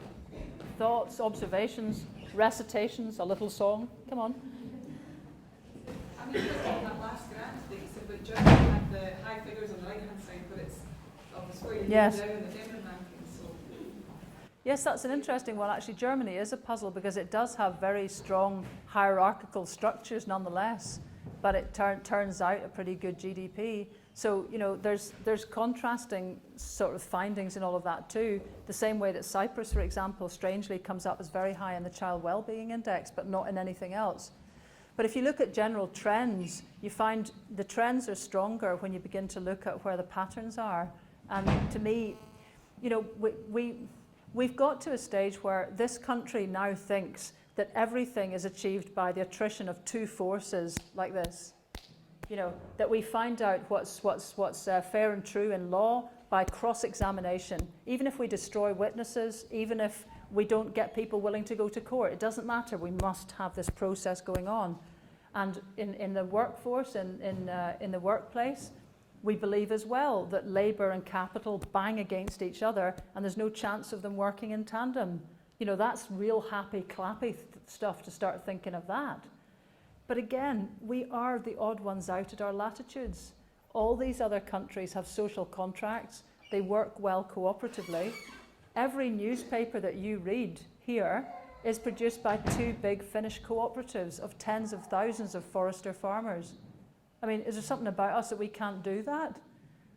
I think we have to start rethinking. The important thing is to start rethinking. We're just not that different from everyone else. We've had a very bad deal. a very bad deal that's conditioned us to think that top-down is normal. And that's the bit we have to change. Top-down is pretty weird, actually, and it doesn't tend to work.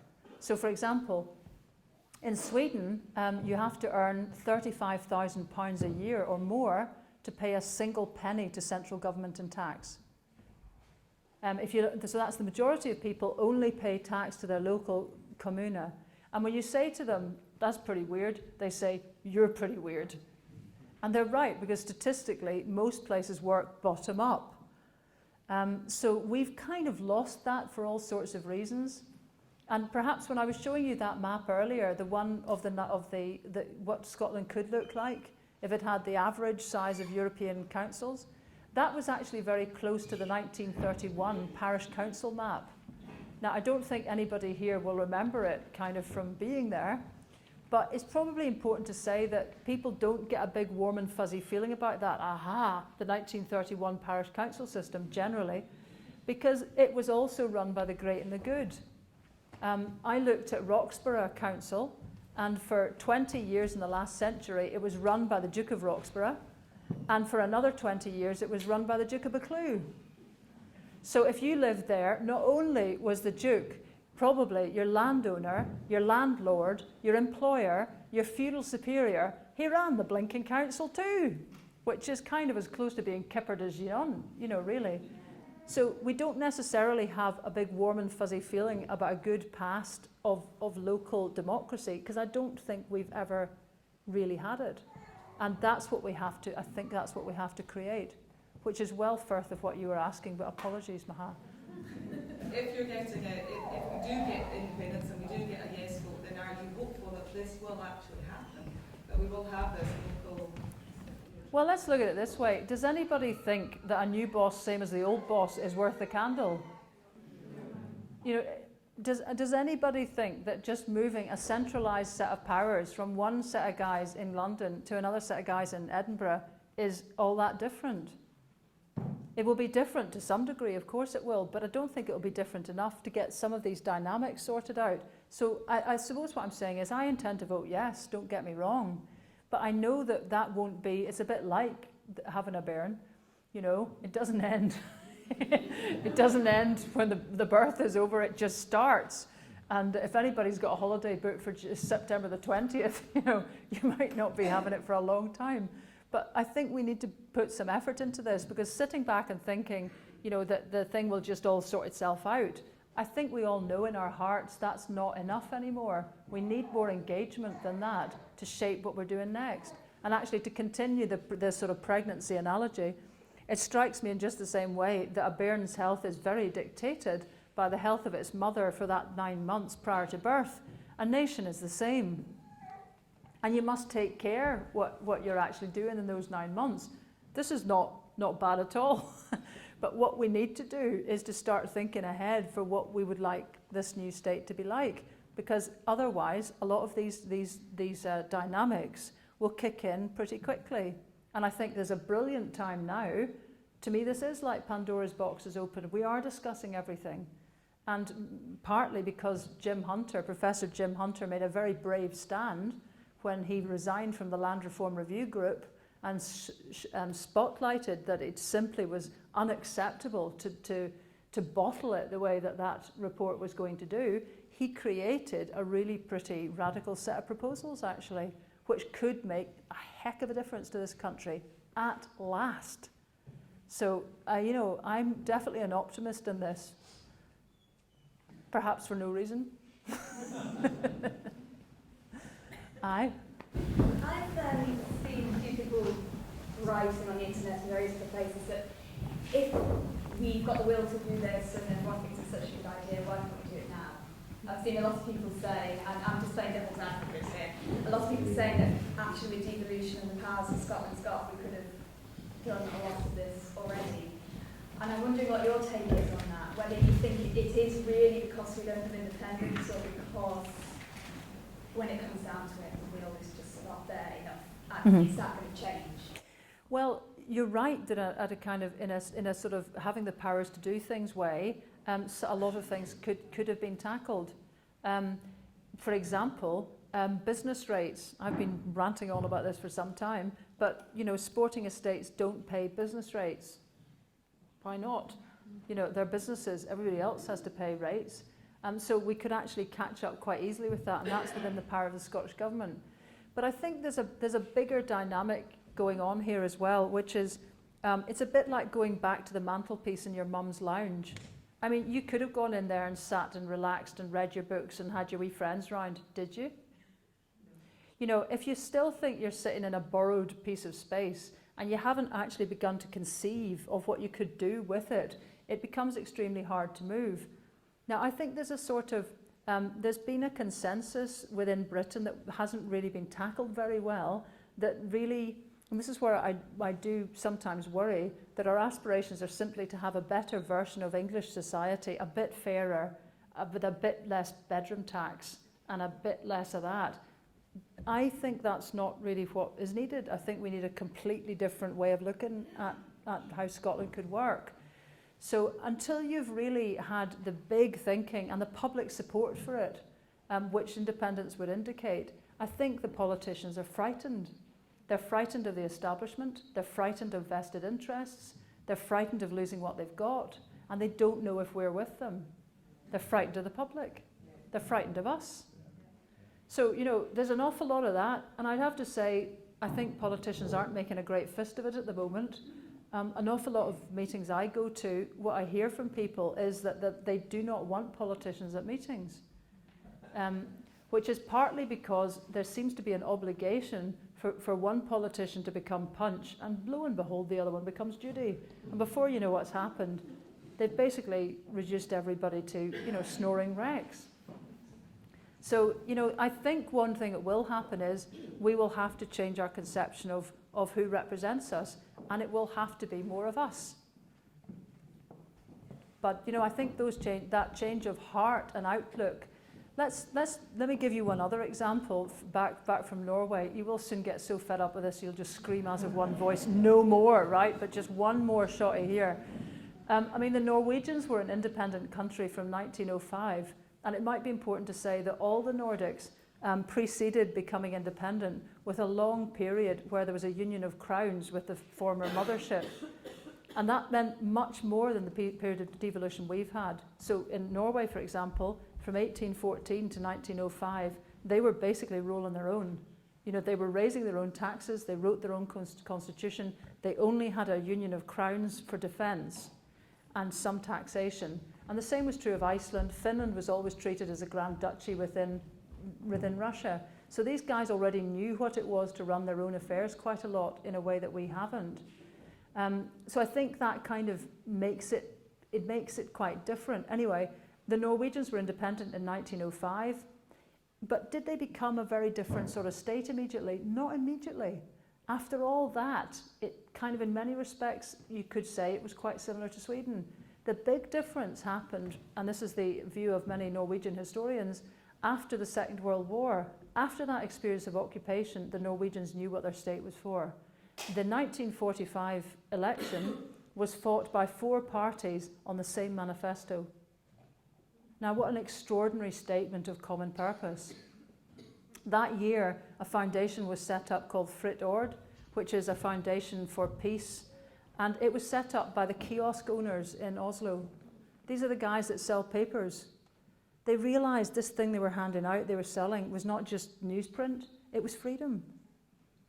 And so they set up this Fritt Ord Foundation. It still operates today. That's the year that Norway kind of kicked in. They did 40 years of independence before they began to realize what they were going to do as a nation. And they didn't have a drop of oil at that point. And the way that they've developed that theme in their lives, compromise, conciliation, so on, is the reason that the only Nobel Prize that is not awarded in Sweden is the Nobel Peace Prize, which is awarded in Oslo. So, when you start to look at what you can do with a nation, when you begin to understand what the gears are for, this is another thing, the Norwegians right up in the north have gone into Russia and have replaced the nuclear core of all the lighthouses around the Barents and Kara Seas. Free. For us. For everyone. Because somebody needs to. Now, that's the kind of foreign policy I'd like to see. I'd like to see more of. It takes something. It takes a kind of moment before you realise what the power that you have is, and I suspect that will maybe take a little bit of time to do. Yeah. I struggle with seeing how we can move away from this in the way that the West has done. So land reform's worked in the West, but once you start to move even a little bit east, then there's a huge number of vested interests against it. It's certainly true that some of the things that have happened on the West, if you take Assynt for example, the big mistake that Lord Vestey made in 1993 was creating a little area of his estate for sale, the North Lochinver estate, which precisely coincided with the boundaries of the Assynt Crofters Union branch. And that was not nothing, because it was already the same size as what people already knew. So actually everybody realised they could do this because this was the guys they already knew. If he'd created a larger section where there's 4 Crofters Union branches that didn't speak to each other, maybe they wouldn't have got off the mark so quickly. So it does seem to matter that things are a right size. Some of the most successful buyouts have also been the smallest ones.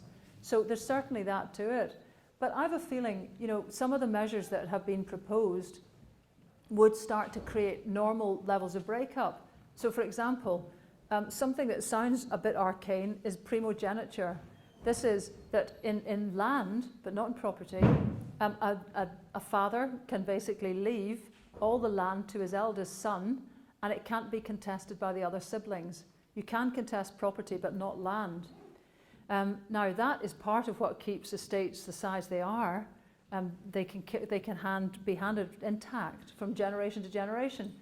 The Napoleonic Code outlawed that in the most of Europe in 1801, so that most of Europe got rid of these differential privileges between children as a matter of democracy and parked that. England abolished primogeniture in 1926, and the reason we didn't is because the Scottish landowners in the House of Lords blocked it.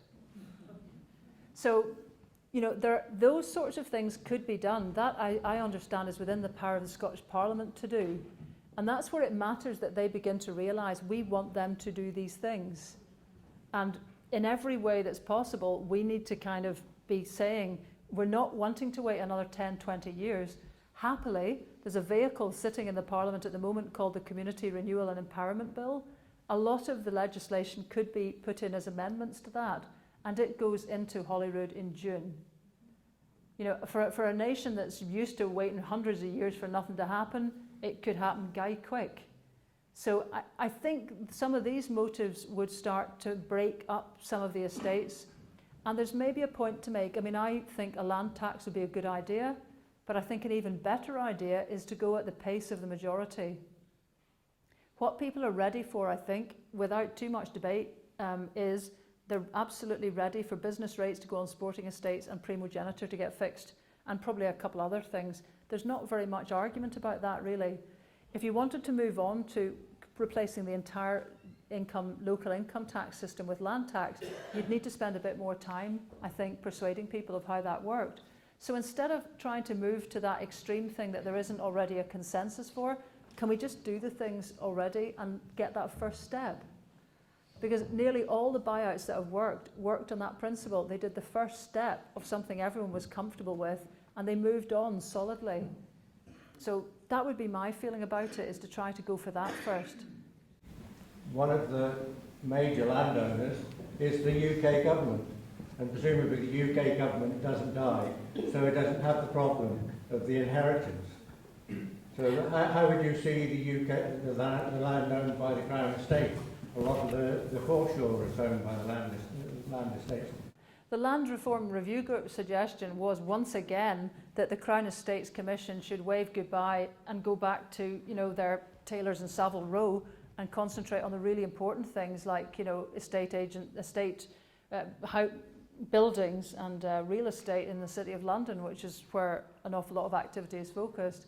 Whether they'll pay the blindest bit of attention, who knows? But this is now the 4th report that's called for the Crown Estates to be transferring their powers to Scottish ministers. Now, there was a debate about this, and it's important for it to stay up here.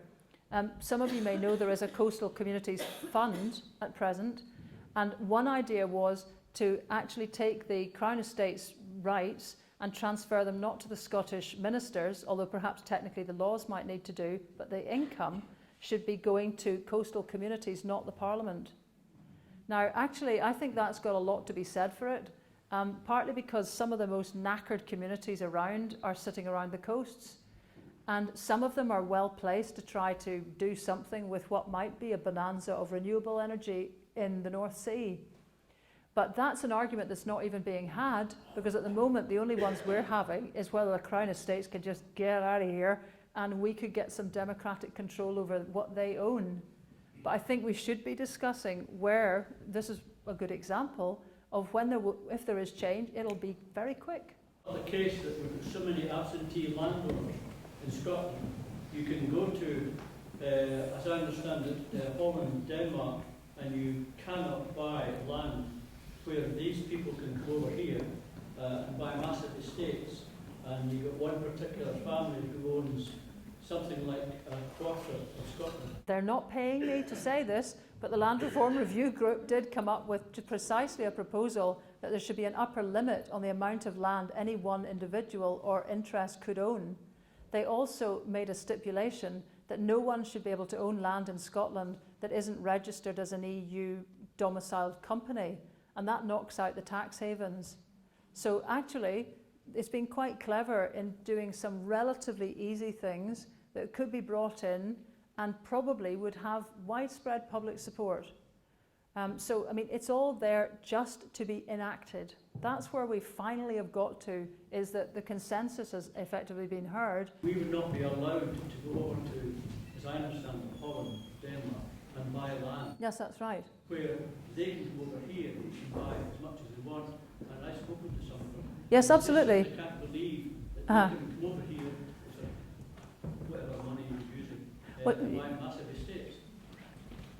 Sure. I mean, there's a Danish guy called Poulsen at the moment who's, I think, has bought Glenfeshie or an estate near it, and has announced plans to buy as many contiguous estates as he can to create a wilderness from which he will presumably expel people. And you're quite right. He is not only not able to do that in Denmark, but he is apparently paying taxes on the Scottish land that he owns in Denmark, which is a quite extraordinary one that Andy Whiteman can explain, but I can't even get my head around. So yes, we could easily do that too. We could introduce in one of the Nordic countries, and I forget which it is, you can't own agricultural land unless you've done 5 years at agricultural college. Now that fairly sorts the toffs from the rest. You know, so there are, but this is the point. Once you've decided you're doing something, and once you've realised that people are with you on this, there's quite a palette of colours you can use here, and they're pretty tried and tested mechanisms for doing things. But the point is, we have a beginning. Let's do what's in front of us. To what extent is the media that we have at the moment culpable for the can't-do mentality in Scotland? I have never in my time in the BBC heard a single conversation that started, let's just cut the nationalists out of this because whatever. The bias is more subtle than that and more complex.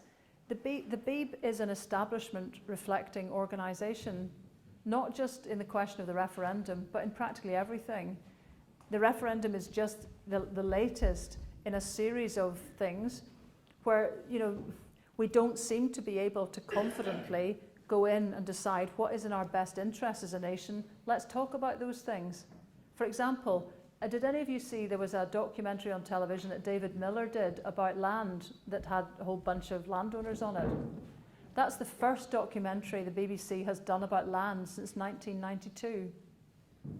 During which time the Ascent buyout happened, Egg happened, Neudart happened, Gia happened.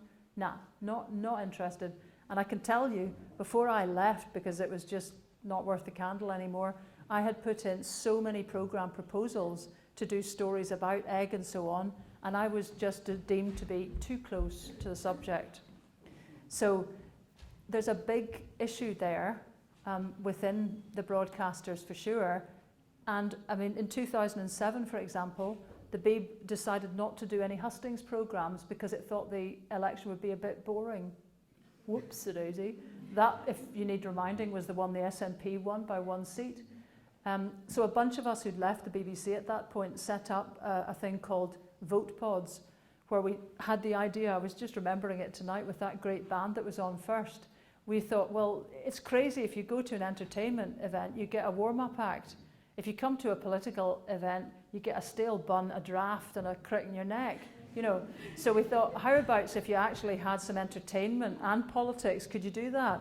So we got some money from the lottery to put on acts. We had Capper Cayley, the late Michael Mara, Sheena Wellington. We had some great performers at the start of each of 10 events, and we had about 200 people coming to each event.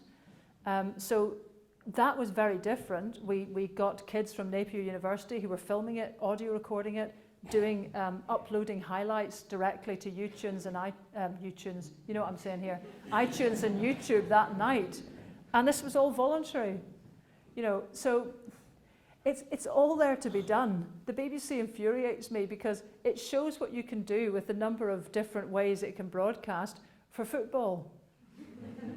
You know, every blinking channel on the radio, including Radio Nan Gael, is obliterated by Cowdenbeath versus East Fife. You know, all 200 of them standing there, you know, not to belittle the national sport. But, you know, if you can do it for that, you could have done it for this. You could have split the wavelengths every Saturday or Sunday and had debates from all over Scotland. But it's not there. There's a tremendous weariness, is my main criticism of the Beeb in particular, a sort of terrible kind of, you know, we can't find people who are articulate. There's apathy out there. We go places and people don't ask questions. You think, come on, your job as a broadcaster is to get around these things. You can make it easier or more difficult. So yes, I think there's a lot of culpability there, and it will take quite a lot of shifting. But then the great virtue of that is the social media. You know, when people are excluded from something, they get tremendously creative. And all power to, you know, the elbows of the folk around here. I've never seen so many blooming Twitter things involving myself for about, you know, several years. People have learnt to use the social media and all the online sites that people use now because they've been excluded from the mainline media. And it's a bafflement to me. You know, 40% roughly of people in Scotland, well, less if you take the undecided out, are supporters of independence or are willing to kind of think it's a goer. And apart from the Sunday Herald, not a single daily paper reflects that point of view. Now, if the market worked, if market mechanisms even worked, somebody just at the most cynical level could move in and, you know, capture quite a few readers. And that's not happening. So it kind of tells you something about the depths of the tentacles of establishment behaviour that just regard that as impossible, even if it made you a mint. Yup. There's a gentleman there just beside you. I just want to point, listening to the BBC News this morning, both the yes campaign and the no campaign are telling us how much better off we're going to be depending on whether we voted yes or no, which forces the BBC reporters to say if the people can't work out which one's telling the truth, they might have to vote, but perhaps as if that was a bad thing. I think the passion and emotion are definitely reasonable in this debate. Yes. Well, actually, I was just before I came here, I was on the Radio 4's PM programme talking about just this. And actually, they'd got, now this is a pretty good example because I noticed on Twitter, it was Eddie Mayer, who used to be on Radio Scotland, who is a great guy, tremendous guy, funny guy, sharp, and a bit off beam, you know, in a kind of charming way. Now, I'd put on that, you know, I was on with him, and somebody had come back and said, well, you know, you'll have to take him off at the knees because he's part of the sort of wicked BBC establishment. And I thought, I mean, I know you can get this sort of attitude, but can you not see there's you know, shades of grey in all of this? What that programme chose to do was they found Professor Dunleavy. If any of you don't know the story from today, there were two professors quoted by Mr. Alexander of this parish in evidence for how it would cost us £100 billion each if we were to become independent. The only problem was neither of the professors said that. Now, this morning there was already rumbles that they weren't happy, and they had gone the extra mile and found Professor Dunleavy and had a live interview with him. in which he said that the statistics were absolutely wrong, and what he was quoted about had an error of margin of roughly 100%. Now, that's journalism too. You know, what you should get from a good broadcaster is not necessarily opinion, it's that you go the extra mile to find the source that says the thing that corrects the mistake. So that was a great thing to have got.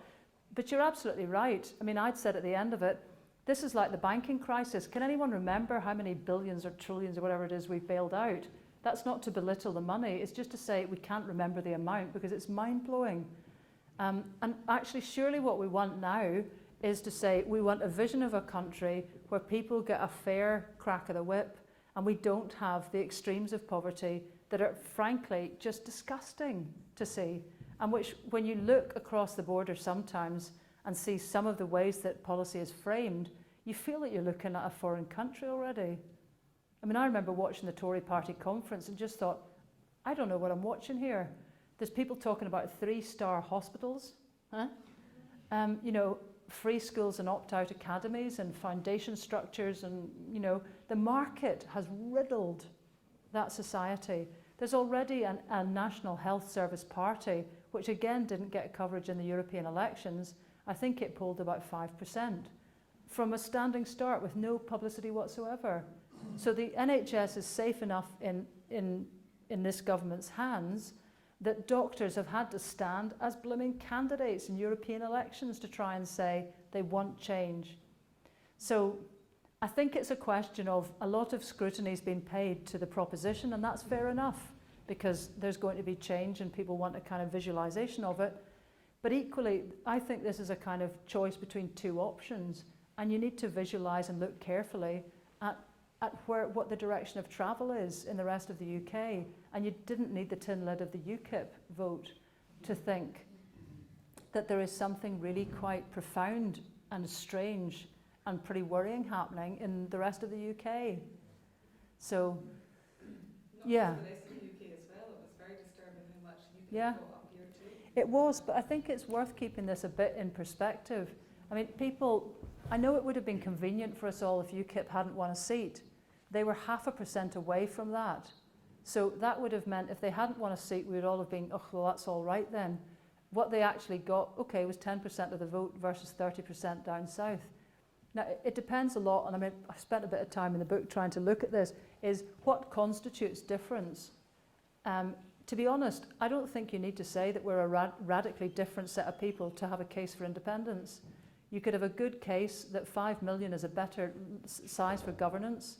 You could have a case for saying that this is a nation with certain ways of doing things that flow from having unique institutions that were always kept intact during the Union. But if you want to throw it in, yes, there are quite a lot of differences. And actually, there's more differences in some aspects of this than there are if you were to go back to, well, the Nordics or any other foreign countries. There's hardly any shades of grey at all between the Nordics, and they're all separate countries. So, you know, what does anyone think constitutes difference? That there would be a 1% vote when we are awash. I mean, this, if you back to your broadcasting point, this EU, you know, European elections campaign was like a UKIP documentary.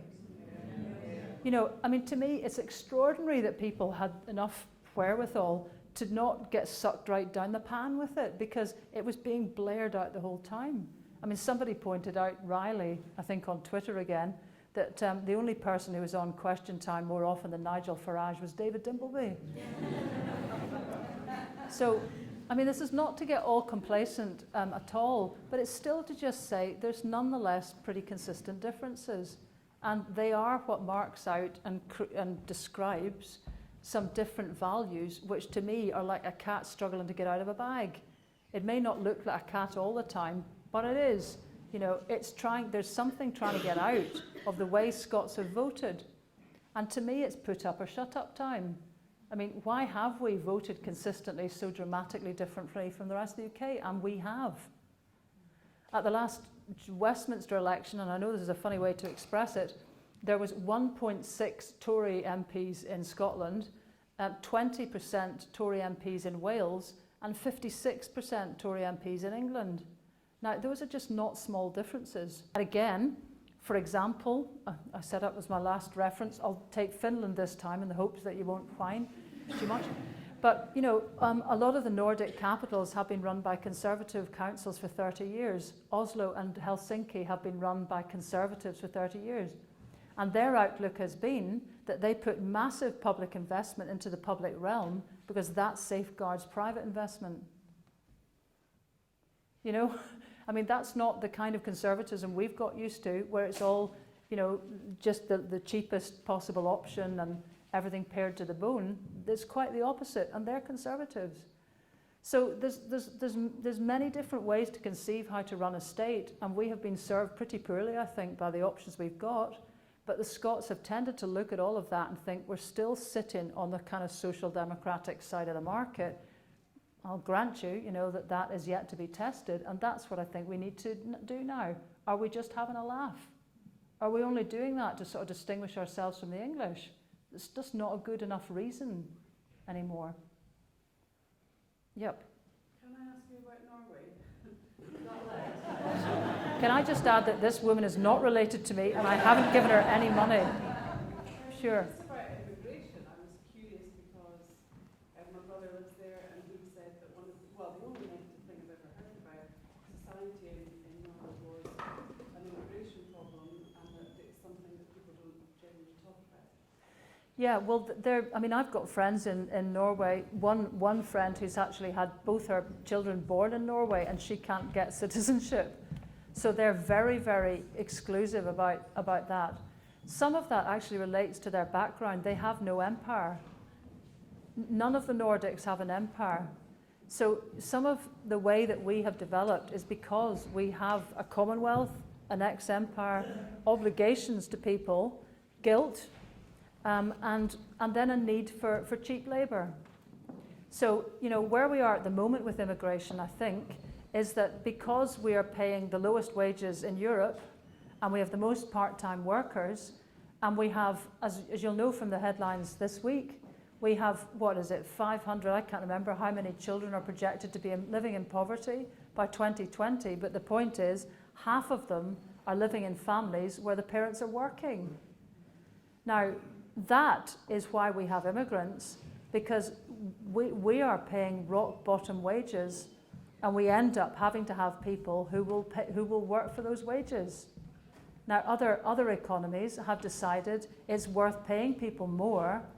You then get more taxation. You get social solidarity, and that different profile is what the Nordics have gone for. So yes, they don't have as many immigrants because they don't have large populations that have seen them as destinations to come to. And yes, they have problems of conformity. And they have an intolerance of the intolerant. You know, particularly, they've got such good attitudes towards women and women's equality that many people can't handle folk coming in, particularly from Muslim countries, who have a different approach to it. So there's issues for them. There certainly are. But I mean, I don't think that's a very major factor when you start to look at how their societies have come together. One thing that I found amazing in Norway was if you go to any of their museums, they aren't full of stolen things. You know? I went to a fabulous museum in Tromsø, which has as its centerpiece a thing that you have to look at. You come in it and you actually have to look at it through magnifying glasses to see this little thing. And it's, when you look at it, it looks like little teeth marks. And actually what it is the teeth marks of a Stone Age child on some tar bark. And it's kind of like, whoa, well, that's all they've got, you know. And from that, they build up an entire exhibition about the trade in amber, the way that people use tar bark, the way that people live through trees. They have a Stone Age weather report delivered by a weather presenter that's a normal weather presenter in Norway on a television. And it's extraordinary, the amount of colour and effort they put into telling their own story. And then if you go to the British Museum, I don't know if any of you have been to the British Museum, it's full of stolen kit. You know, I went in thinking I would find out stuff about Britain, and there's you've got to go through wadges of rooms before you find anything that's actually not from Iran. But I was going particularly to look at the Lewis chessmen. They're in room 44 behind a lot of clocks, if you've ever found them. And you know, you battle your way through to this one room, right, which is supposed to describe Britain's Viking heritage. Well, it's kind of got quite a big Viking heritage, Britain, and it's not just Scotland. The Danelaw, as many of you will know around York, you know, the Danes ran parts of Britain for a very long period. But that doesn't seem to be particularly interesting. So my point would be, we need to get to the stage that we're telling our own story, not the story of stolen artifacts from other countries. And that should be the centre of what we do from here on in, that we should focus a bit more on ourselves. And I think it's partly because the Nordics were able to do that after the Swedish bonkers, you know, experience in some earlier centuries where they did actually try and colonise half of Europe. But after that period, they didn't have the empires to think about, and they lost empire ways of thinking. Again, the Nordics build in wood, and quite a lot of them have said to me, it's a big problem for you guys because you build in stone, and because it lasts so long, you're always backward facing. You're always conserving things. You're always trying to keep things going that are falling to pieces. Basically, there's a fire every couple of 100 years and you have to build stuff again, or it falls to pieces and you rebuild it. And it's a much more mobile society where people's identity is carried in them, not in the stonework. And I think sometimes we should be bold enough to just go for those new things.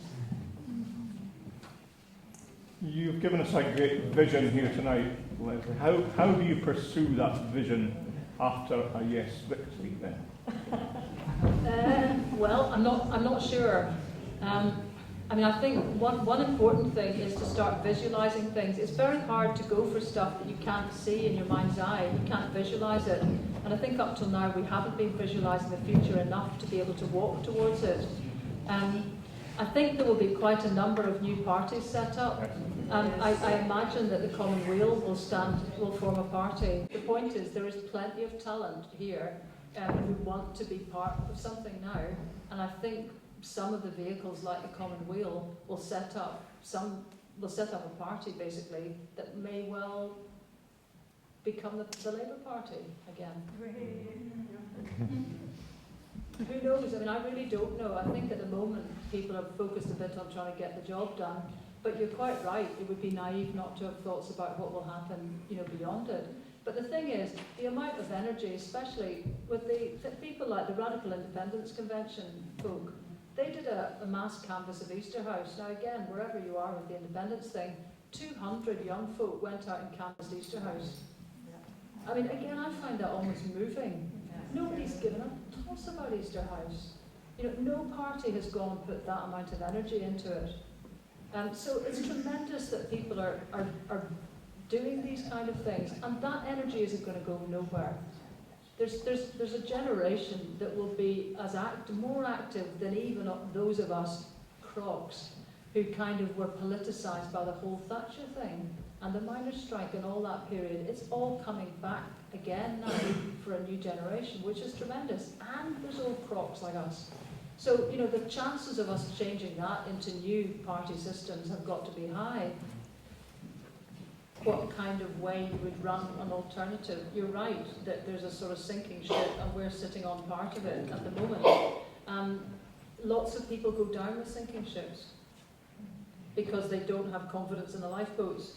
So there's a point, and this is a point which comes back to some of the things I've been trying to talk about here, because if you continue this analogy of being on a voyage, which is what independence would be, it's one thing to have confidence that the captain thinks he knows where he's going, and clearly Alex Salmon does. But actually, I would be as concerned about the capacity of the crew, and that's us. And I think still the thing that many Scots have worries about is the capacity of other Scots. I mean, when people are being very honest, a lot of people will say they are very terrified about being in the same boat as some of the guys in the schemes of Glasgow. Now that is almost an unacceptable thing to say, because it's like having a mad ant in the attic. You just, until she shuffles around a bit and people hear her, we just don't actively think about this too much. So I think we've got to have a belief that there are answers to lots of the social problems that we have parked. There's lots of elephants in the room, that's one of them, but we've got Scottish elephants. And I think all of these need to be discussed, but I mean, the way to do it is what we're doing here. I think it's a shame, but we can't really expect the media to follow anything other than an establishment agenda. The whole reason I was on PM Tonight, why? Because Danny Alexander came up with a document. Did the earth move for you?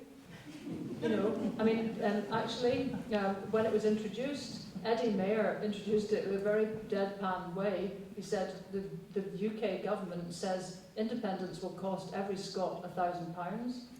The Scottish government says independence will give Scots, every Scot, £1,000.